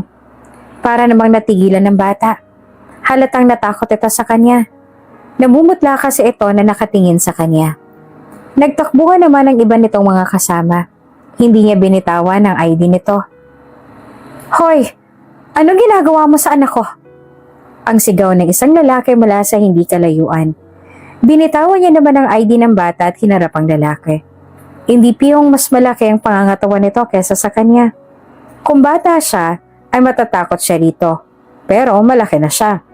Wala nang pwedeng magbuli sa kanya o sa kahit sino pa man. Hindi siya makakapayag na mangyari iyon sa harapan niya na wala siyang gagawin. Anak mo ba to? Mabuti naman nandito ka para hindi na kita ipatawag pa sa principal's office. Alam mo ba na sinasaktan ng anak mo tong si Lucas? Ang sunod niyang sabi. Tumingin naman ang lalaki kay Lucas na nakatayo sa gilid niya. Tapos ay tumingin din ito sa anak niya na nagmukha ng matapang dahil sa presensya ng ama. Totoo ba yon? Baling ng lalaki sa anak nito. Tumingin muna ito sa kanya bago sumagot. Si Lucas po kasi. Kinain ang baon ko kanina kaya nagalit ako sa kanya. Ang halos nauutal na sabi naman ng bata. Alam niya na nagsisinungaling ito. Halata naman. Krinus ng lalaki ang mga braso sa may dibdib nito. Halatang natutuwa sa sinabi ng anak. Tiningnan siya nito mula ulo hanggang paa. Dahil nakapambahay lang ay ngumiti ito na parang nang-iinsulto. Ang anak mo palang may kasalanan eh. Bakit mo sinisisi ang anak ko? Ang sabi pa nito. Nagkatinginan naman sila ni Lucas. Hindi na itinama ni Josh ang sinabi ng lalaki. Mas gusto niyang isipin nito na anak niya nga si Lucas nang mag-alangan sa susunod ang bata na manakit pa ulit dito. Ngayong iniisip nito na may ama si Lucas, ay baka naman magbago ito at pababayaan na si Lucas ang mag-isa. Sinungaling ka, hindi totoo yan, ang sabi pa ni Lucas. Makikita sa mukha nito ang galit. Mas lalo namang nainis si Josh sa bata at sa mayabang nitong ama. See? Nagsisinungaling ang anak mo. Mukhang kulang sa disiplina. Kung ako sa'yo, turuan mo yan ang magandang asal ang hindi nagiging sakit ng ulo. Ang sabi niya pa tumalikod na mula rito. Hawak niya naman ang kamay ni Lucas at hinila na ito papunta sa kotse. Pinasakay niya na ito sa likuran at lumulan na rin siya sa kotse pagkatapos. Sir, okay ka lang? Agad na tanong ni Mang Dado. Nakatingin pala ito sa kanila kanina. Oo, okay lang ako. Itong si Lucas ang hindi yata okay. Ang sagot niya na ibinaling ang atensyon sa tahimik na si Lucas sa tabi niya.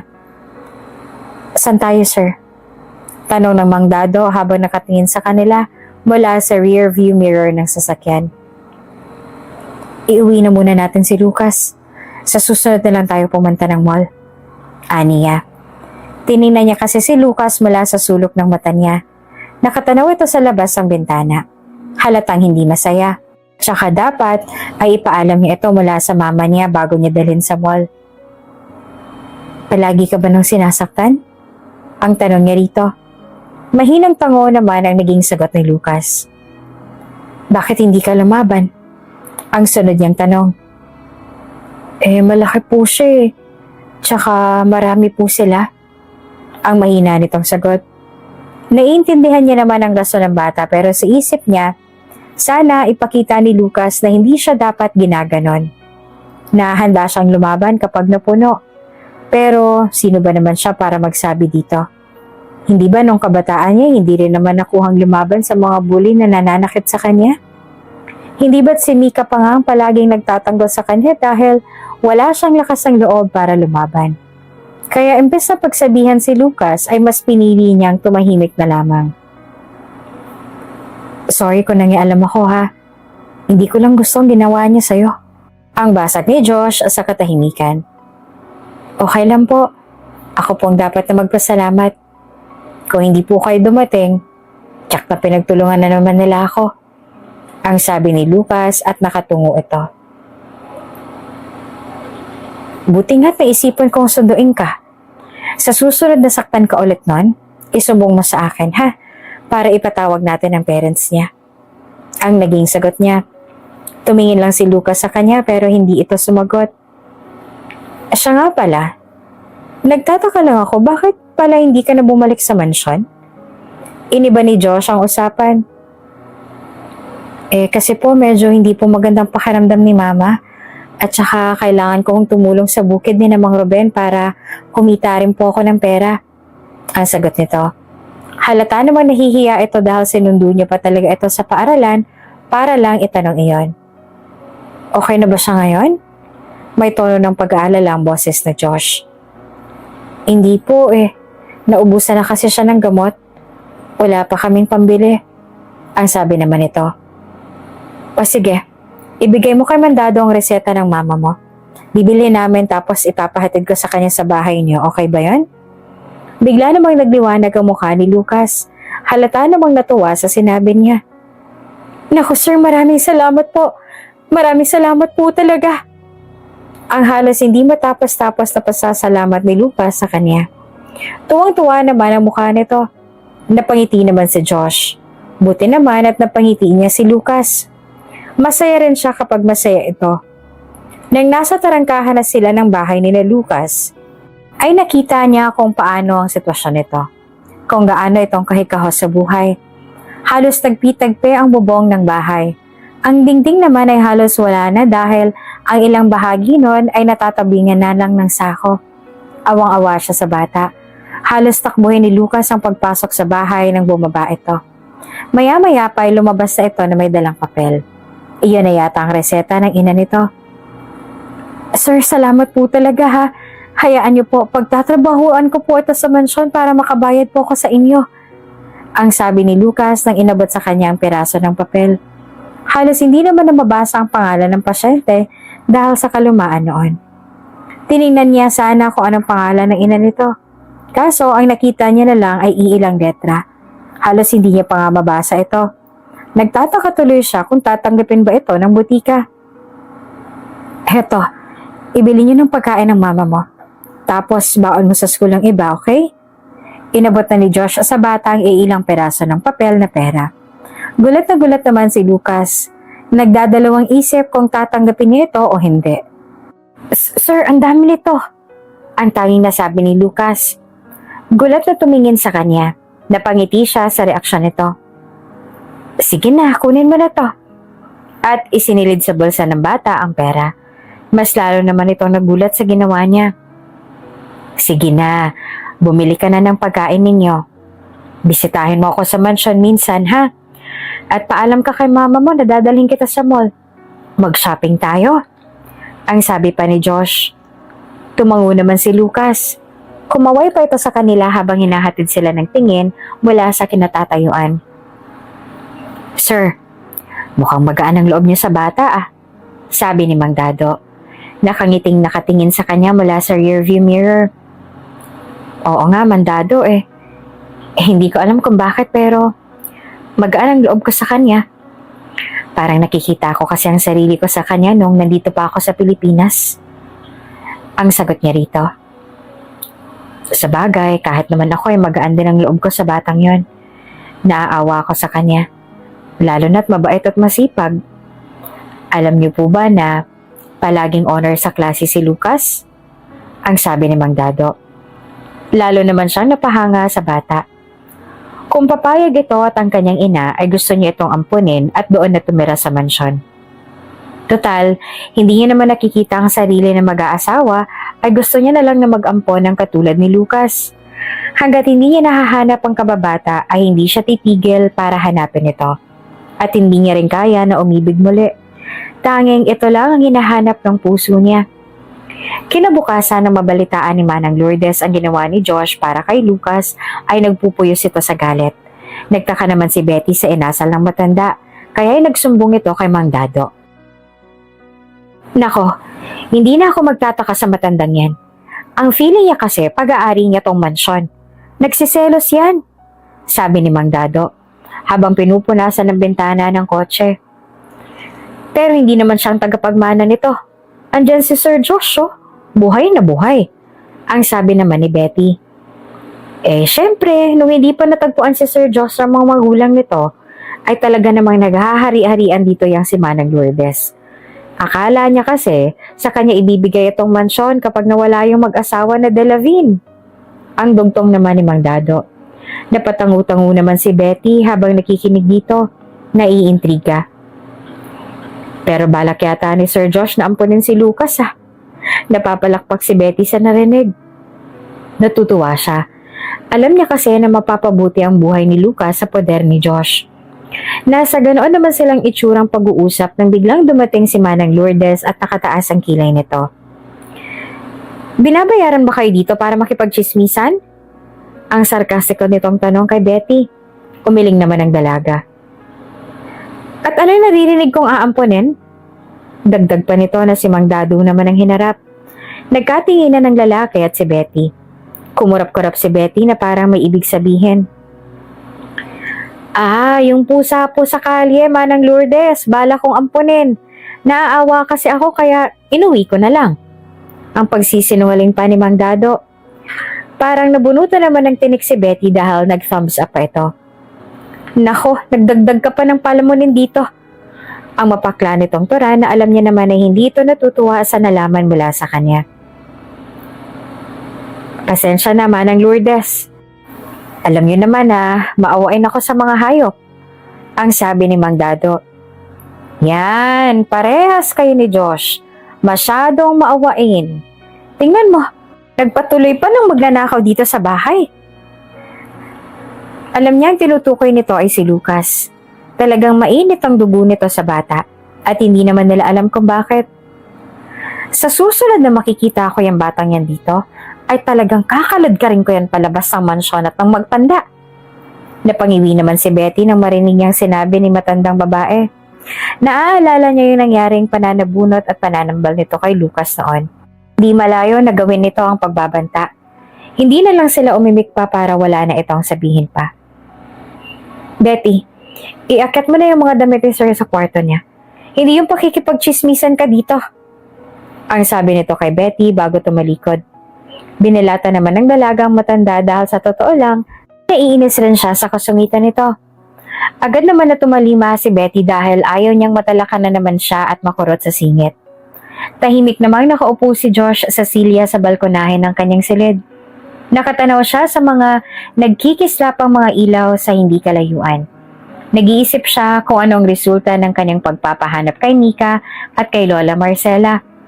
Nasa ganoon naman siyang estado ng pag-iisip nang biglang tumunog ang cellphone niya. Hello? Aniya. Kilala niya ang boses ang nasa kabilang linya. Ito ang investigador. Sir, may lead na ako sa mga taong pinapahanap ninyo. Anito. Agad naman na nagkaroon ng pag-asa sa puso ni Josh. Sa wakas. Sige, anong update? Tanong niya. Tumayo siya at naglakad-lakad. Wala na sa dating lugar ninyo ang lola ninyo o si Mika. Ang sabi ng mga dati niyong kapitbahay ay namatay na daw ang inyong lola Marcela. Pasensya na po. Ang sabi nito mula sa kabilang linya. Nanlumo naman siya sa narinig. Hindi man lang niya napasalamatan ng maayos ang matandang kumupkop sa kanya. At si Mika? Ang sabi nito. Parang lalabas ng puso niya mula sa dibdib sa sobrang kaba na nararamdaman niya. Natatakot siya sa susunod nitong sasabihin. Tahimik siyang nagdasal na sana ang sabihin nito ay makakapagbigay sa kanya ng pag-asa na makita pa niya ito. Si Mika po ay nagpalipat-lipat ng tirahan pagkatapos pabuntis. Hindi naman siya makapaniwala sa sinabi nito. Si Mika? Nabuntis? Nag-asawa na ba ito? Nagkaroon ito ng anak? Ang sunod-sunod na tanong niya sa sarili. Buntis? Nag-asawa siya? Ang agad niyang tanong. Hindi naman daw po nag-asawa. 10 taon na daw po nakakalipas, sir. Buntis nga daw po nung naglayas kasi nga hindi matanggap ng mga magulang na nabuntis ito. Tapos, ang huling balita ay nasa Bicol daw po. Yun ang inaalam ko ngayon, sir, kung nasaan sa Bicol. Ang mahabang sagot naman ito sa kanya. Halos nanlumo na nga si Josh sa narinig. Nabuo naman ang maraming tanong sa isip niya. Hindi kaya sa kanyang bata? Hindi kaya nabuntis siya ito bago siya umalis papuntang Amerika? Pero sa kabila ng mga impormasyon na nalaman niya, ay nagkaroon ng pag-asa sa puso niya. Buhay ito kung ganon. Ang dapat niya na lang na malaman ay kung saan ito nakatira ngayon. Sige, salamat sa impormasyon. Huwag kang titigil hanggat hindi mo siya nahahanap. Ang sabi niya rito, bago pinutol ang tawag. Nangihina ang tuhod na umupo siya sa silya. Sinapo niyang mukha. Kung sa kanya nga ang batang pinagbubuntis ni Mika, ay mas lalong hindi niya mapapatawad ang kanyang sarili. Anong klaseng ama siya? Inabandona niya ang kanyang mag-iina kung nagkataon. Hindi niya mapigilan na hindi tumulo ang kanyang mga luha. Mas lalo siyang determinado ngayon na mahanap si Mika at ang batang ipinagbuntis nito. Ilang araw pang nakalipas at napayagan si Lucas na sumama sa kanya na pumunta ng mall. Masayang-masaya naman ang bata. Naroon pa nga tinuturoy nito ang mga nagtataas ang mga gusali na nadadaanan nila sa daan. First time niya na daw na makapunta sa mall para mamasyal at mag-shopping. Hindi daw kasi sila pumupunta dito dahil wala naman silang pera. Tulad na tulad siya ni Lucas noong naaalala ni Josh. Nakapunta lang siya sa mall noong nagtrabaho na siya sa tindahan kung saan niyayaya niya si Mika na kumain at magsine. Mapait siyang napangiti. Iyon ang mga alaala na talagang hindi niya makakalimutan. Ilan iyon sa mga masasayang yugto ng buhay niya. Pagkatapos makapasok sa entrance ng mall ay halos patakbong lumapit si Lucas sa fountain ng mall. Manghang-mangha ito sa tubig na lumalabas mula sa banga ng isang babaeng figura. Natutuwa naman siya habang pinagmamasdan si Lucas. Kung saan-saan kasi ito nakatingin dahil sa dami ng mga paninda at ng tao na mga naroroon. Inakbayan niya ito at iginiya sa isang tindahan ng mga school supplies. Tumingala ito sa kanya at nagtatanong ang itsura. Bibili tayo ng mga gamit mo. Kaya pili ka na kung anong gusto mong kunin. Aniya at nginitian ng bata. Halos maglulundag naman sa tuwa si Lucas sa narinig mula sa kanya. Masayang-masaya si Lucas habang kumukuha mula sa mga estante ng mga gamit na paaralan na ngayon na lang nakita. Halos maluha naman siya sa dami. Nakangiti naman si Josh na tulak-tulak ang cart na nakasunod kay Lucas. Pagkatapos ng pamimili ng gamit sa paaralan ay nagpunta naman sila sa tindahan ng mga sapatos. Doon ay pinapili niya si Lucas ang sapatos na gusto nito. Masaya namang namili si Lucas. Nang minsan na may dinampot itong sapatos at sinubukang isukat, ay halos matumba pa ito. Nagkatawanan naman silang dalawa. Pinaupo niya si Lucas at sinabing isusukat nila ang sapatos. Nang akmang isusuot niya na sa bata ang sapatos, ay napansin niya naman ang isang hugis mapa na balat sa kanang paa nito. May ganito din kasi siya, pero mas malaki lang ang meron siya, habang ito naman ay medyo maliit. Natuwa naman siya na pareha silang may balat doon. Nang nakapamili na nga ng mga iilang pares ng sapatos, ay namili naman sila ng mga damit. Halos lahat ng hawakan ni Lucas ay nilalagay ni Josh sa cart. Halos pagtitinginan nga sila ng mga tao na nakakakita sa ginagawa niya. Masaya siya na ipamili ng damit si Lucas. Ito yung mga bagay na hindi niya naranasan bilang bata, kaya masaya siya na dahil sa kanya ay naipaparanas niya kay Lucas ang hindi niya naranasan. Kakain tayo pagkatapos nito ha. Saan mo ba gustong pumunta? Ang tanong niya rito. Binanggit nito ang isang sikat na food chain na talaga namang paborito ng mga Pilipino. Kahit nga siya ay namiss na ang pagkain noon. Lalo na ang manok nila at spaghetti. Tumango siya rito. At kagaya nga ng sinabi niya kanina ay dinala niya ito sa isang fast food chain para kumain. Halos ubusin niya nga ang buong menu dahil hindi niya naman alam kung ano ang gusto ni Lucas. Masayang-masaya naman ang bata na makita ang mga pagkain na dala niya mula sa counter. Sir, hindi po ako pwede sa keso. Ang sabi naman ni Lucas nang makita ang spaghetti na may toppings na cheese. Nagtataka niya itong tiningnan. May allergy po kasi ako sa keso at gatas. Ang paliwanag nito. Halos matigilan naman siya sa pagsubo na mapagtanto na yon na iyon din ang allergy niya. Nagkataon lang ba ang lahat ng to? Nagtataka na siya sa kung bakit halos magkapareha sila ng allergy at pwesto ng balat. Siguro nga nagkataon lang. Hindi naman yun imposible. Hayaan mo na spaghetti, si Mang Dado nang paubusin natin yan. Aniya at nagtawanan silang dalawa. Nang dumating si Mang Dado para sabayan sila sa pagkain ay nagtaka ito kung bakit nagtatawanan ng mga ito. Nang maupo ay nilapit ni Josh sa kanyang isang lalagyan ng spaghetti na wala pang bawas. Happy birthday po! At tawanan na naman ang dalawa. Pati si Mang Dado na walang kamalay-malay ay natawa na rin. Masaya namang natapos ang araw nila. Halos hindi makapaniwala si Lucas sa dami ng pinamili ni Josh para sa kanya. Binilhan din ito ng bagong damit at sapatos ang kanyang ina. Tuwa naman si Josh na makitang napaka-mamaalahanin ni Lucas sa ina nito. Masaya silang nagkakwentuhan tungkol sa mga hilig nila nang biglang sumagi sa isip ni Josh na sabihan si Lucas tungkol sa pagpapatira nito sa mansyon. Lucas, gusto mo ba na tumira kasama ko sa mansyon? Ang tanong niya rito. Ano po? Ang patanong nitong sagot sa kanya na halatang nagulat sa sinabi niya. Ang sabi ko, kung gusto mo bang tumira sa mansyon kasama ko? Muli niyang tanong rito. Hindi naman kaagad sumagot si Lucas at nag-isip ito. Paano po ang mama ko? Ang naging usal naman ni Lucas. Tumingin ito sa kanya. Di uuwi ka pa rin sa inyo. Buti kung pumayag ang mama mo na tumira din sa mansyon. Ang pabiro naman at nakangiting sabi ni Josh. Papayag kaya siya? Ang pabirong sabi ni Josh sa bata. Nag-isip na naman ito. Kaso lang po, kapag gumaling na siya, ay mag-aalaga ulit kami ng mga baboy at manok at saka sino po magpapakain sa kanya kapag hirap na naman siyang kumilos? Ang mahabang litanya pa ni Lucas. Puno ng pag-aalala para sa ina ang itsura ng boses nito. Hindi niya maisip yon. Oo nga pala, hirap ang ina nitong kumilos. Napabuntong hininga siya at muling nagsalita. Di hihiramin na lang kita minsan. Kahit hindi ka magtrabaho sa mansyon ay sasahuran pa rin kita. Ang sabi niya. Ngumiti naman ang bata sa sinabi niya. Kahit hindi pa nito naiintindihan ng lahat ay masaya siya na nakaramdam ng seguridad at pag-aalaga si Lucas mula sa kanya. Wala naman siyang balak na agawin ito mula sa ina nito.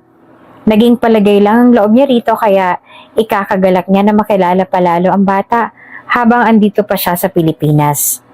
Pero kailangan kong makilala ang mama mo, mag-uusap kami, ha? Birthday ko sa linggo, ipapasundo ko kayo kay Mang Dado para doon na kayo maghapunan. Ang sabi niya. Lalo namang lumapad ang ngiti ni Lucas. Ano palang pangalan ng mama mo, Lucas? Tanong ni Josh sa bata pero ilang minuto nakalipas ay nagtataka siya kung bakit wala itong naisagot. Iyon pala ay nakatulog na ito. Nakangiti namang pinagmasdan ni Josh ang bata. Marahil ay napagod ito sa ginawa nila nung maghapon na iyon. Hinayaan niya na itong matulog. Nang makarating sa bahay nito ay ginising niya na ang bata. Halos ayaw pa nga sana nitong bumaba dahil napahimbing ang tulog nito. Gayunpaman ay inilalaya na nito ni Mang Dado papasok sa bakuran ng bahay nito. May babae namang nakatayo sa pintuan pero hindi niya na lang maaninag ang itsura nito dahil medyo madilim na. Nakailang balik na rin si Mang Dado sa kotse sa paghahakot ng mga pinamili nila para kay Lucas. Nakita naman niyang napatakip ng bibig ang babae. Siguro ay nagulat ito dahil sa dami ng mga bag na pinapasok ni Mang Dado sa bahay nila. Nang matapos ay nagpaalam na si Mang Dado rito. Pumasok na rin ang babae sa bahay. Iyan ba ang mama ni Lucas? Ang agad na tanong ni Josh na makaupo na sa driver's seat yung lalaki. Muli niyang tiningnan ang nakasarado ng pinto. Opo, sir. Nagulat nga siya sa dami ng pinamili natin eh. Nagpapasalamat mo siya sa inyo. Ang sagot naman nito sa kanya. Nakita mo ba yung itsura niya? Ang sunod niyang tanong dito. Dahan-dahan nang pinaandar ni Mang Dado ang sasakyan at binaybay na nila ang kalsada papunta sa mansyon. Hindi po masyado, sir eh. Madilim po kasi at wala namang ilaw sa labas ng bahay. Nakagasera po kasi sila. Ang naging sagot naman ni Mang Dado. Hayaan niyo, bukas makikilala ko naman ang mama niya. Ang sabi niya sa driver na sinang-ayun na naman ito. Tahimik na nilang binaybay ang daan pauwi sa mansyon. Kahit pa man abala sa buong maghapon ay hindi pa rin mawawala sa isipan ni Josh si Mika. Wala siyang pakialam kung anak niya ba o hindi ang bata na ipinagbuntis nito. Para sa kanya, gusto niya makasama si Mika kahit pa man ano ang naging nakaraan nito. Nang magising ang anak kinabukasan ay niyakap ito ni Mika. Maaliwalas ang mukha nito nung humalik siya sa pisngi niya. Masaya ka ba sa naging lakad niyo kahapon ni Sir Josh? Ang sabi niya rito habang tinitimplahan ng anak ng tsokolateng maiinom. Tumango naman ito at tumungo sa kanilang munting lababo para mag-toothbrush bago kumain ng almusal. Pinagmasdan niya ito. Ngayon niya lang nakita na ganitong kasiglang anak. Nagagalak siya na nakikita ito ng kakampi at pag-aaruga sa katauhan ni Sir Josh pero ayaw niya na sana na maging malapit pa ito sa lalaki. Nababalitaan kasi niya na andito lang naman ito sa Bicol ng ilang buwan tapos ay babalik na ito ng Amerika. Ayaw niyang maging malungkot ang anak kapag bumalik na ito sa ibang bansa. Anak, halika. Ang sabi niya at pinaupo si Lucas sa katapat niyang upuan. Tumingin naman ang bata sa kanya, sabay subo ng kanin at ulam. Ayoko na sanang bumalik ka pa sa mansyon o makipagkita pa kay Sir Josh. Ang sabi niya na alam niyang ikinagulat naman ng kanyang anak dahil napatigil ito sa pagkain at napatingin sa kanya. Napabundong hininga na lang siya at lumapit dito. Iniligay niya ang mga kamay sa balikat nito. Ayaw kitang masaktan, Lucas. Hindi naman magtatagal dito si Sir Josh eh. Uuwi din siya sa Amerika. Ayoko lang naman maging malungkot ka sa pag-alis niya. Ang paliwanag niya pa sa bata. Hindi naman alam ni Lucas na aalis din pala si Sir Josh kinalaunan. Agad namang nalungkot ang bata at tumayo mula sa kinauupuan.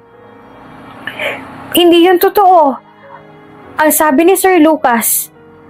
Habang umiiyak. Halos madurog naman ang puso ni Mika sa nakikitang pag-iyak ng anak. Ayaw niyang masaktan ito pero sa tingin niya ay mas maigi nang malaman nito ang totoo.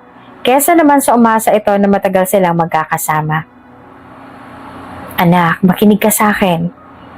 Ang sabi ni Mika pero bago pa man siya makapagsalita ay tumalikod na ito at dali-dali itong lumabas ang kanilang bahay.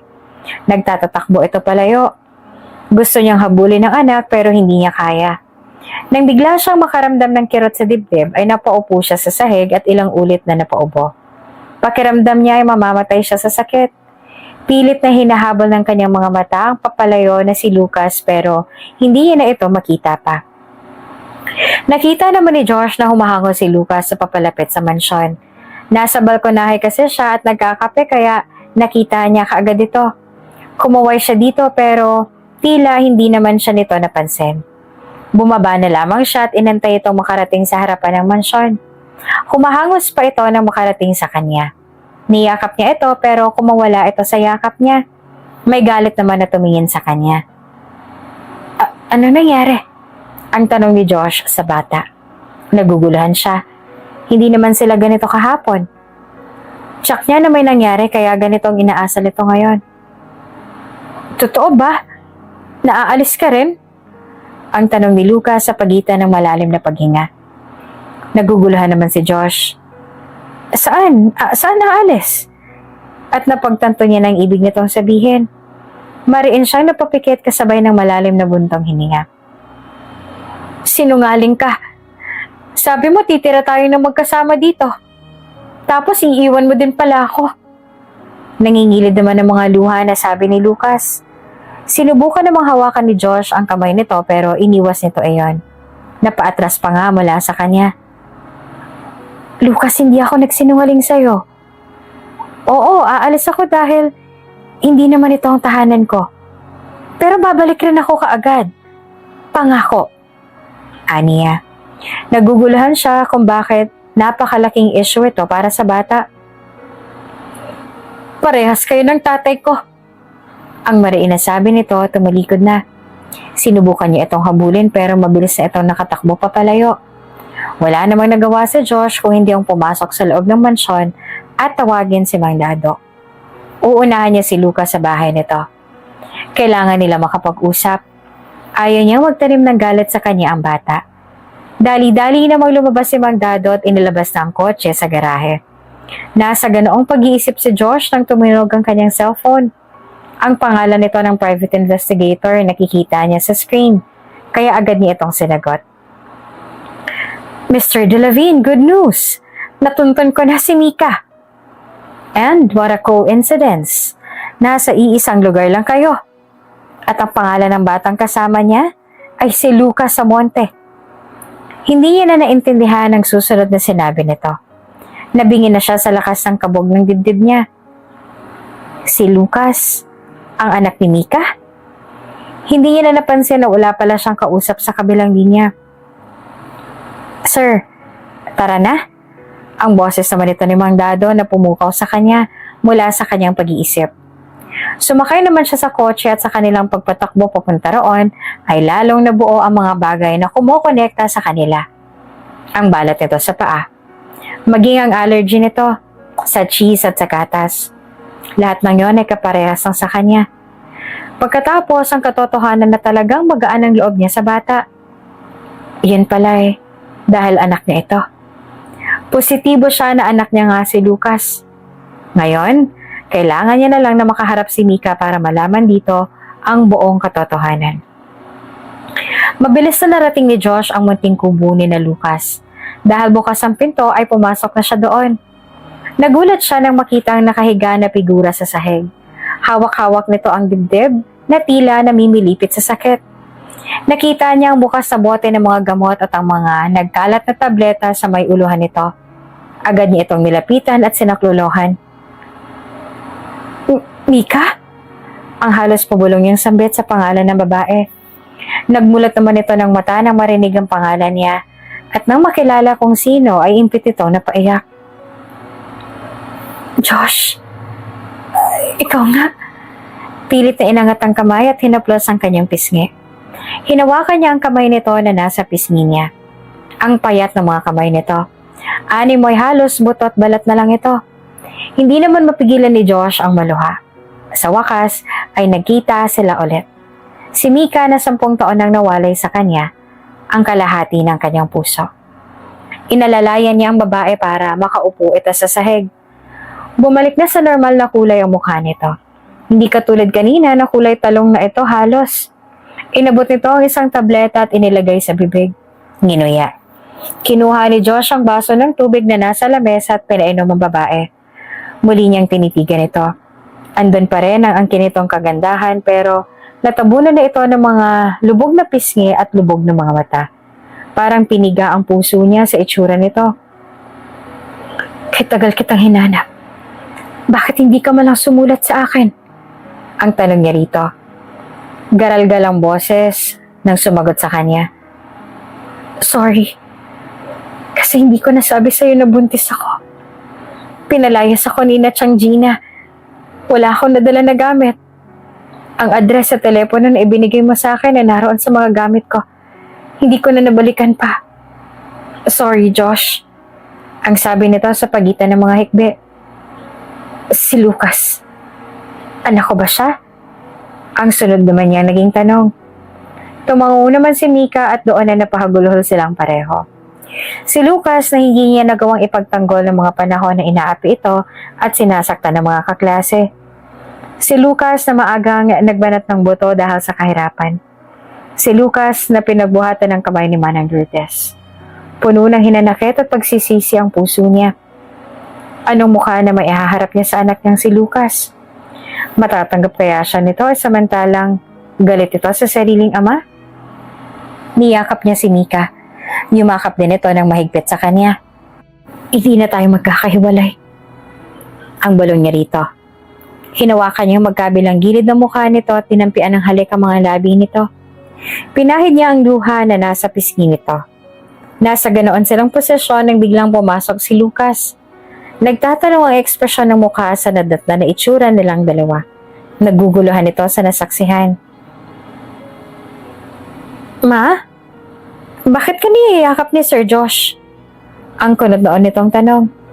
Nagpalipat-lipat ang tingin sa kanilang dalawa. Anak, si Sir Josh mo ang tunay mong ama. Ang sabi ni Mika. Nanatili si Lucas sa kinatatayuan. Hindi makapaniwala sa narinig niya mula sa ina.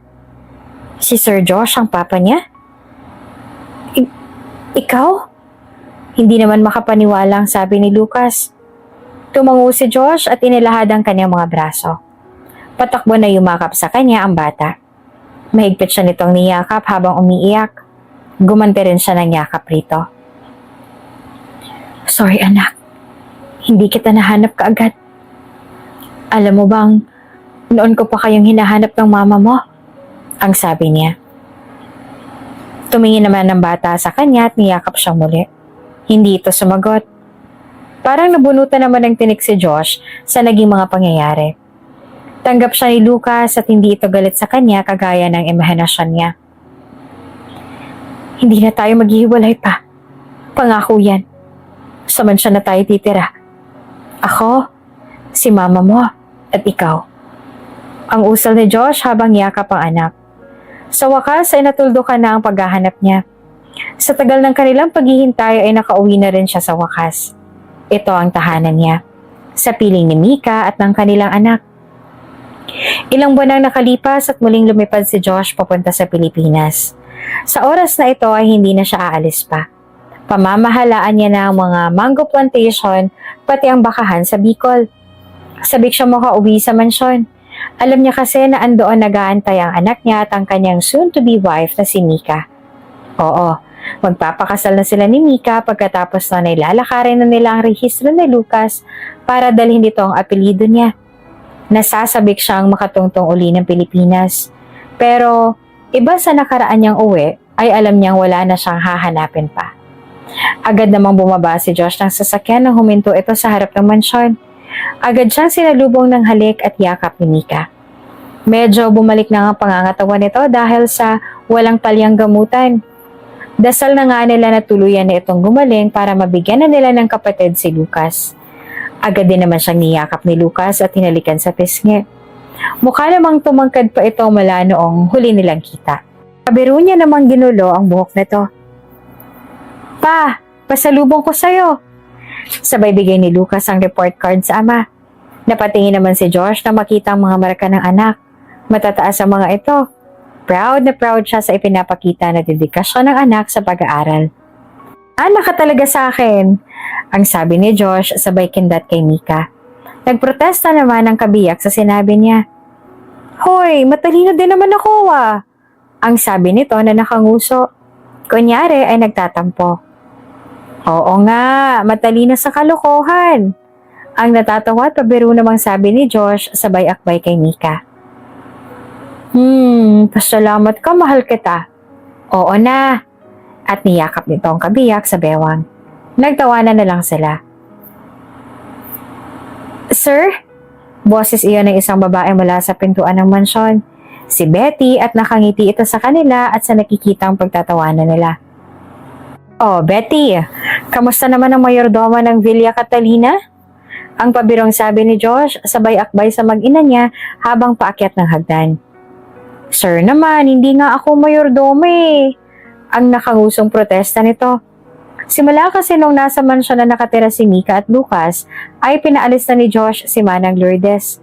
Hindi niya makalimutan ang pananakit nito sa bata kaya mas pinili niya na lang na paalisin ito kaysa sampahan ng kaso. Wala namang nagawa ang kanyang mga magulang sa pasya niya.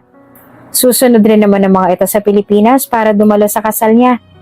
Sa ngayon ay wala na siyang mahihiling pa. Kompleto ng buhay niya. Nakapiling niya na uli ang kanyang mag-ina. Unti-unti nang gumagaling si Mika at maayos rin ang estado ng kanilang negosyo. Ang tanging mahihiling niya na lang sa ngayon ay bigyan siya ng Diyos ng mahabang buhay para makabawi siya sa mag-ina niya at marami pa siyang matulungan. Kung bago ka pa lang sa channel na ito, Ate Jane TV, huwag kalimutang pindutin ang notification bell and subscribe button. Sana po hindi naman malaking abala sa inyo ang pagpindot ng subscribe button dahil ang kapalit po nito ay ang pagsuporta para makapag-produce ng mga libreng stories sa mga channels ni Ate Jane. Maraming salamat! Heto, ibili niyo ng pagkain ng mama mo. Tapos pambaon mo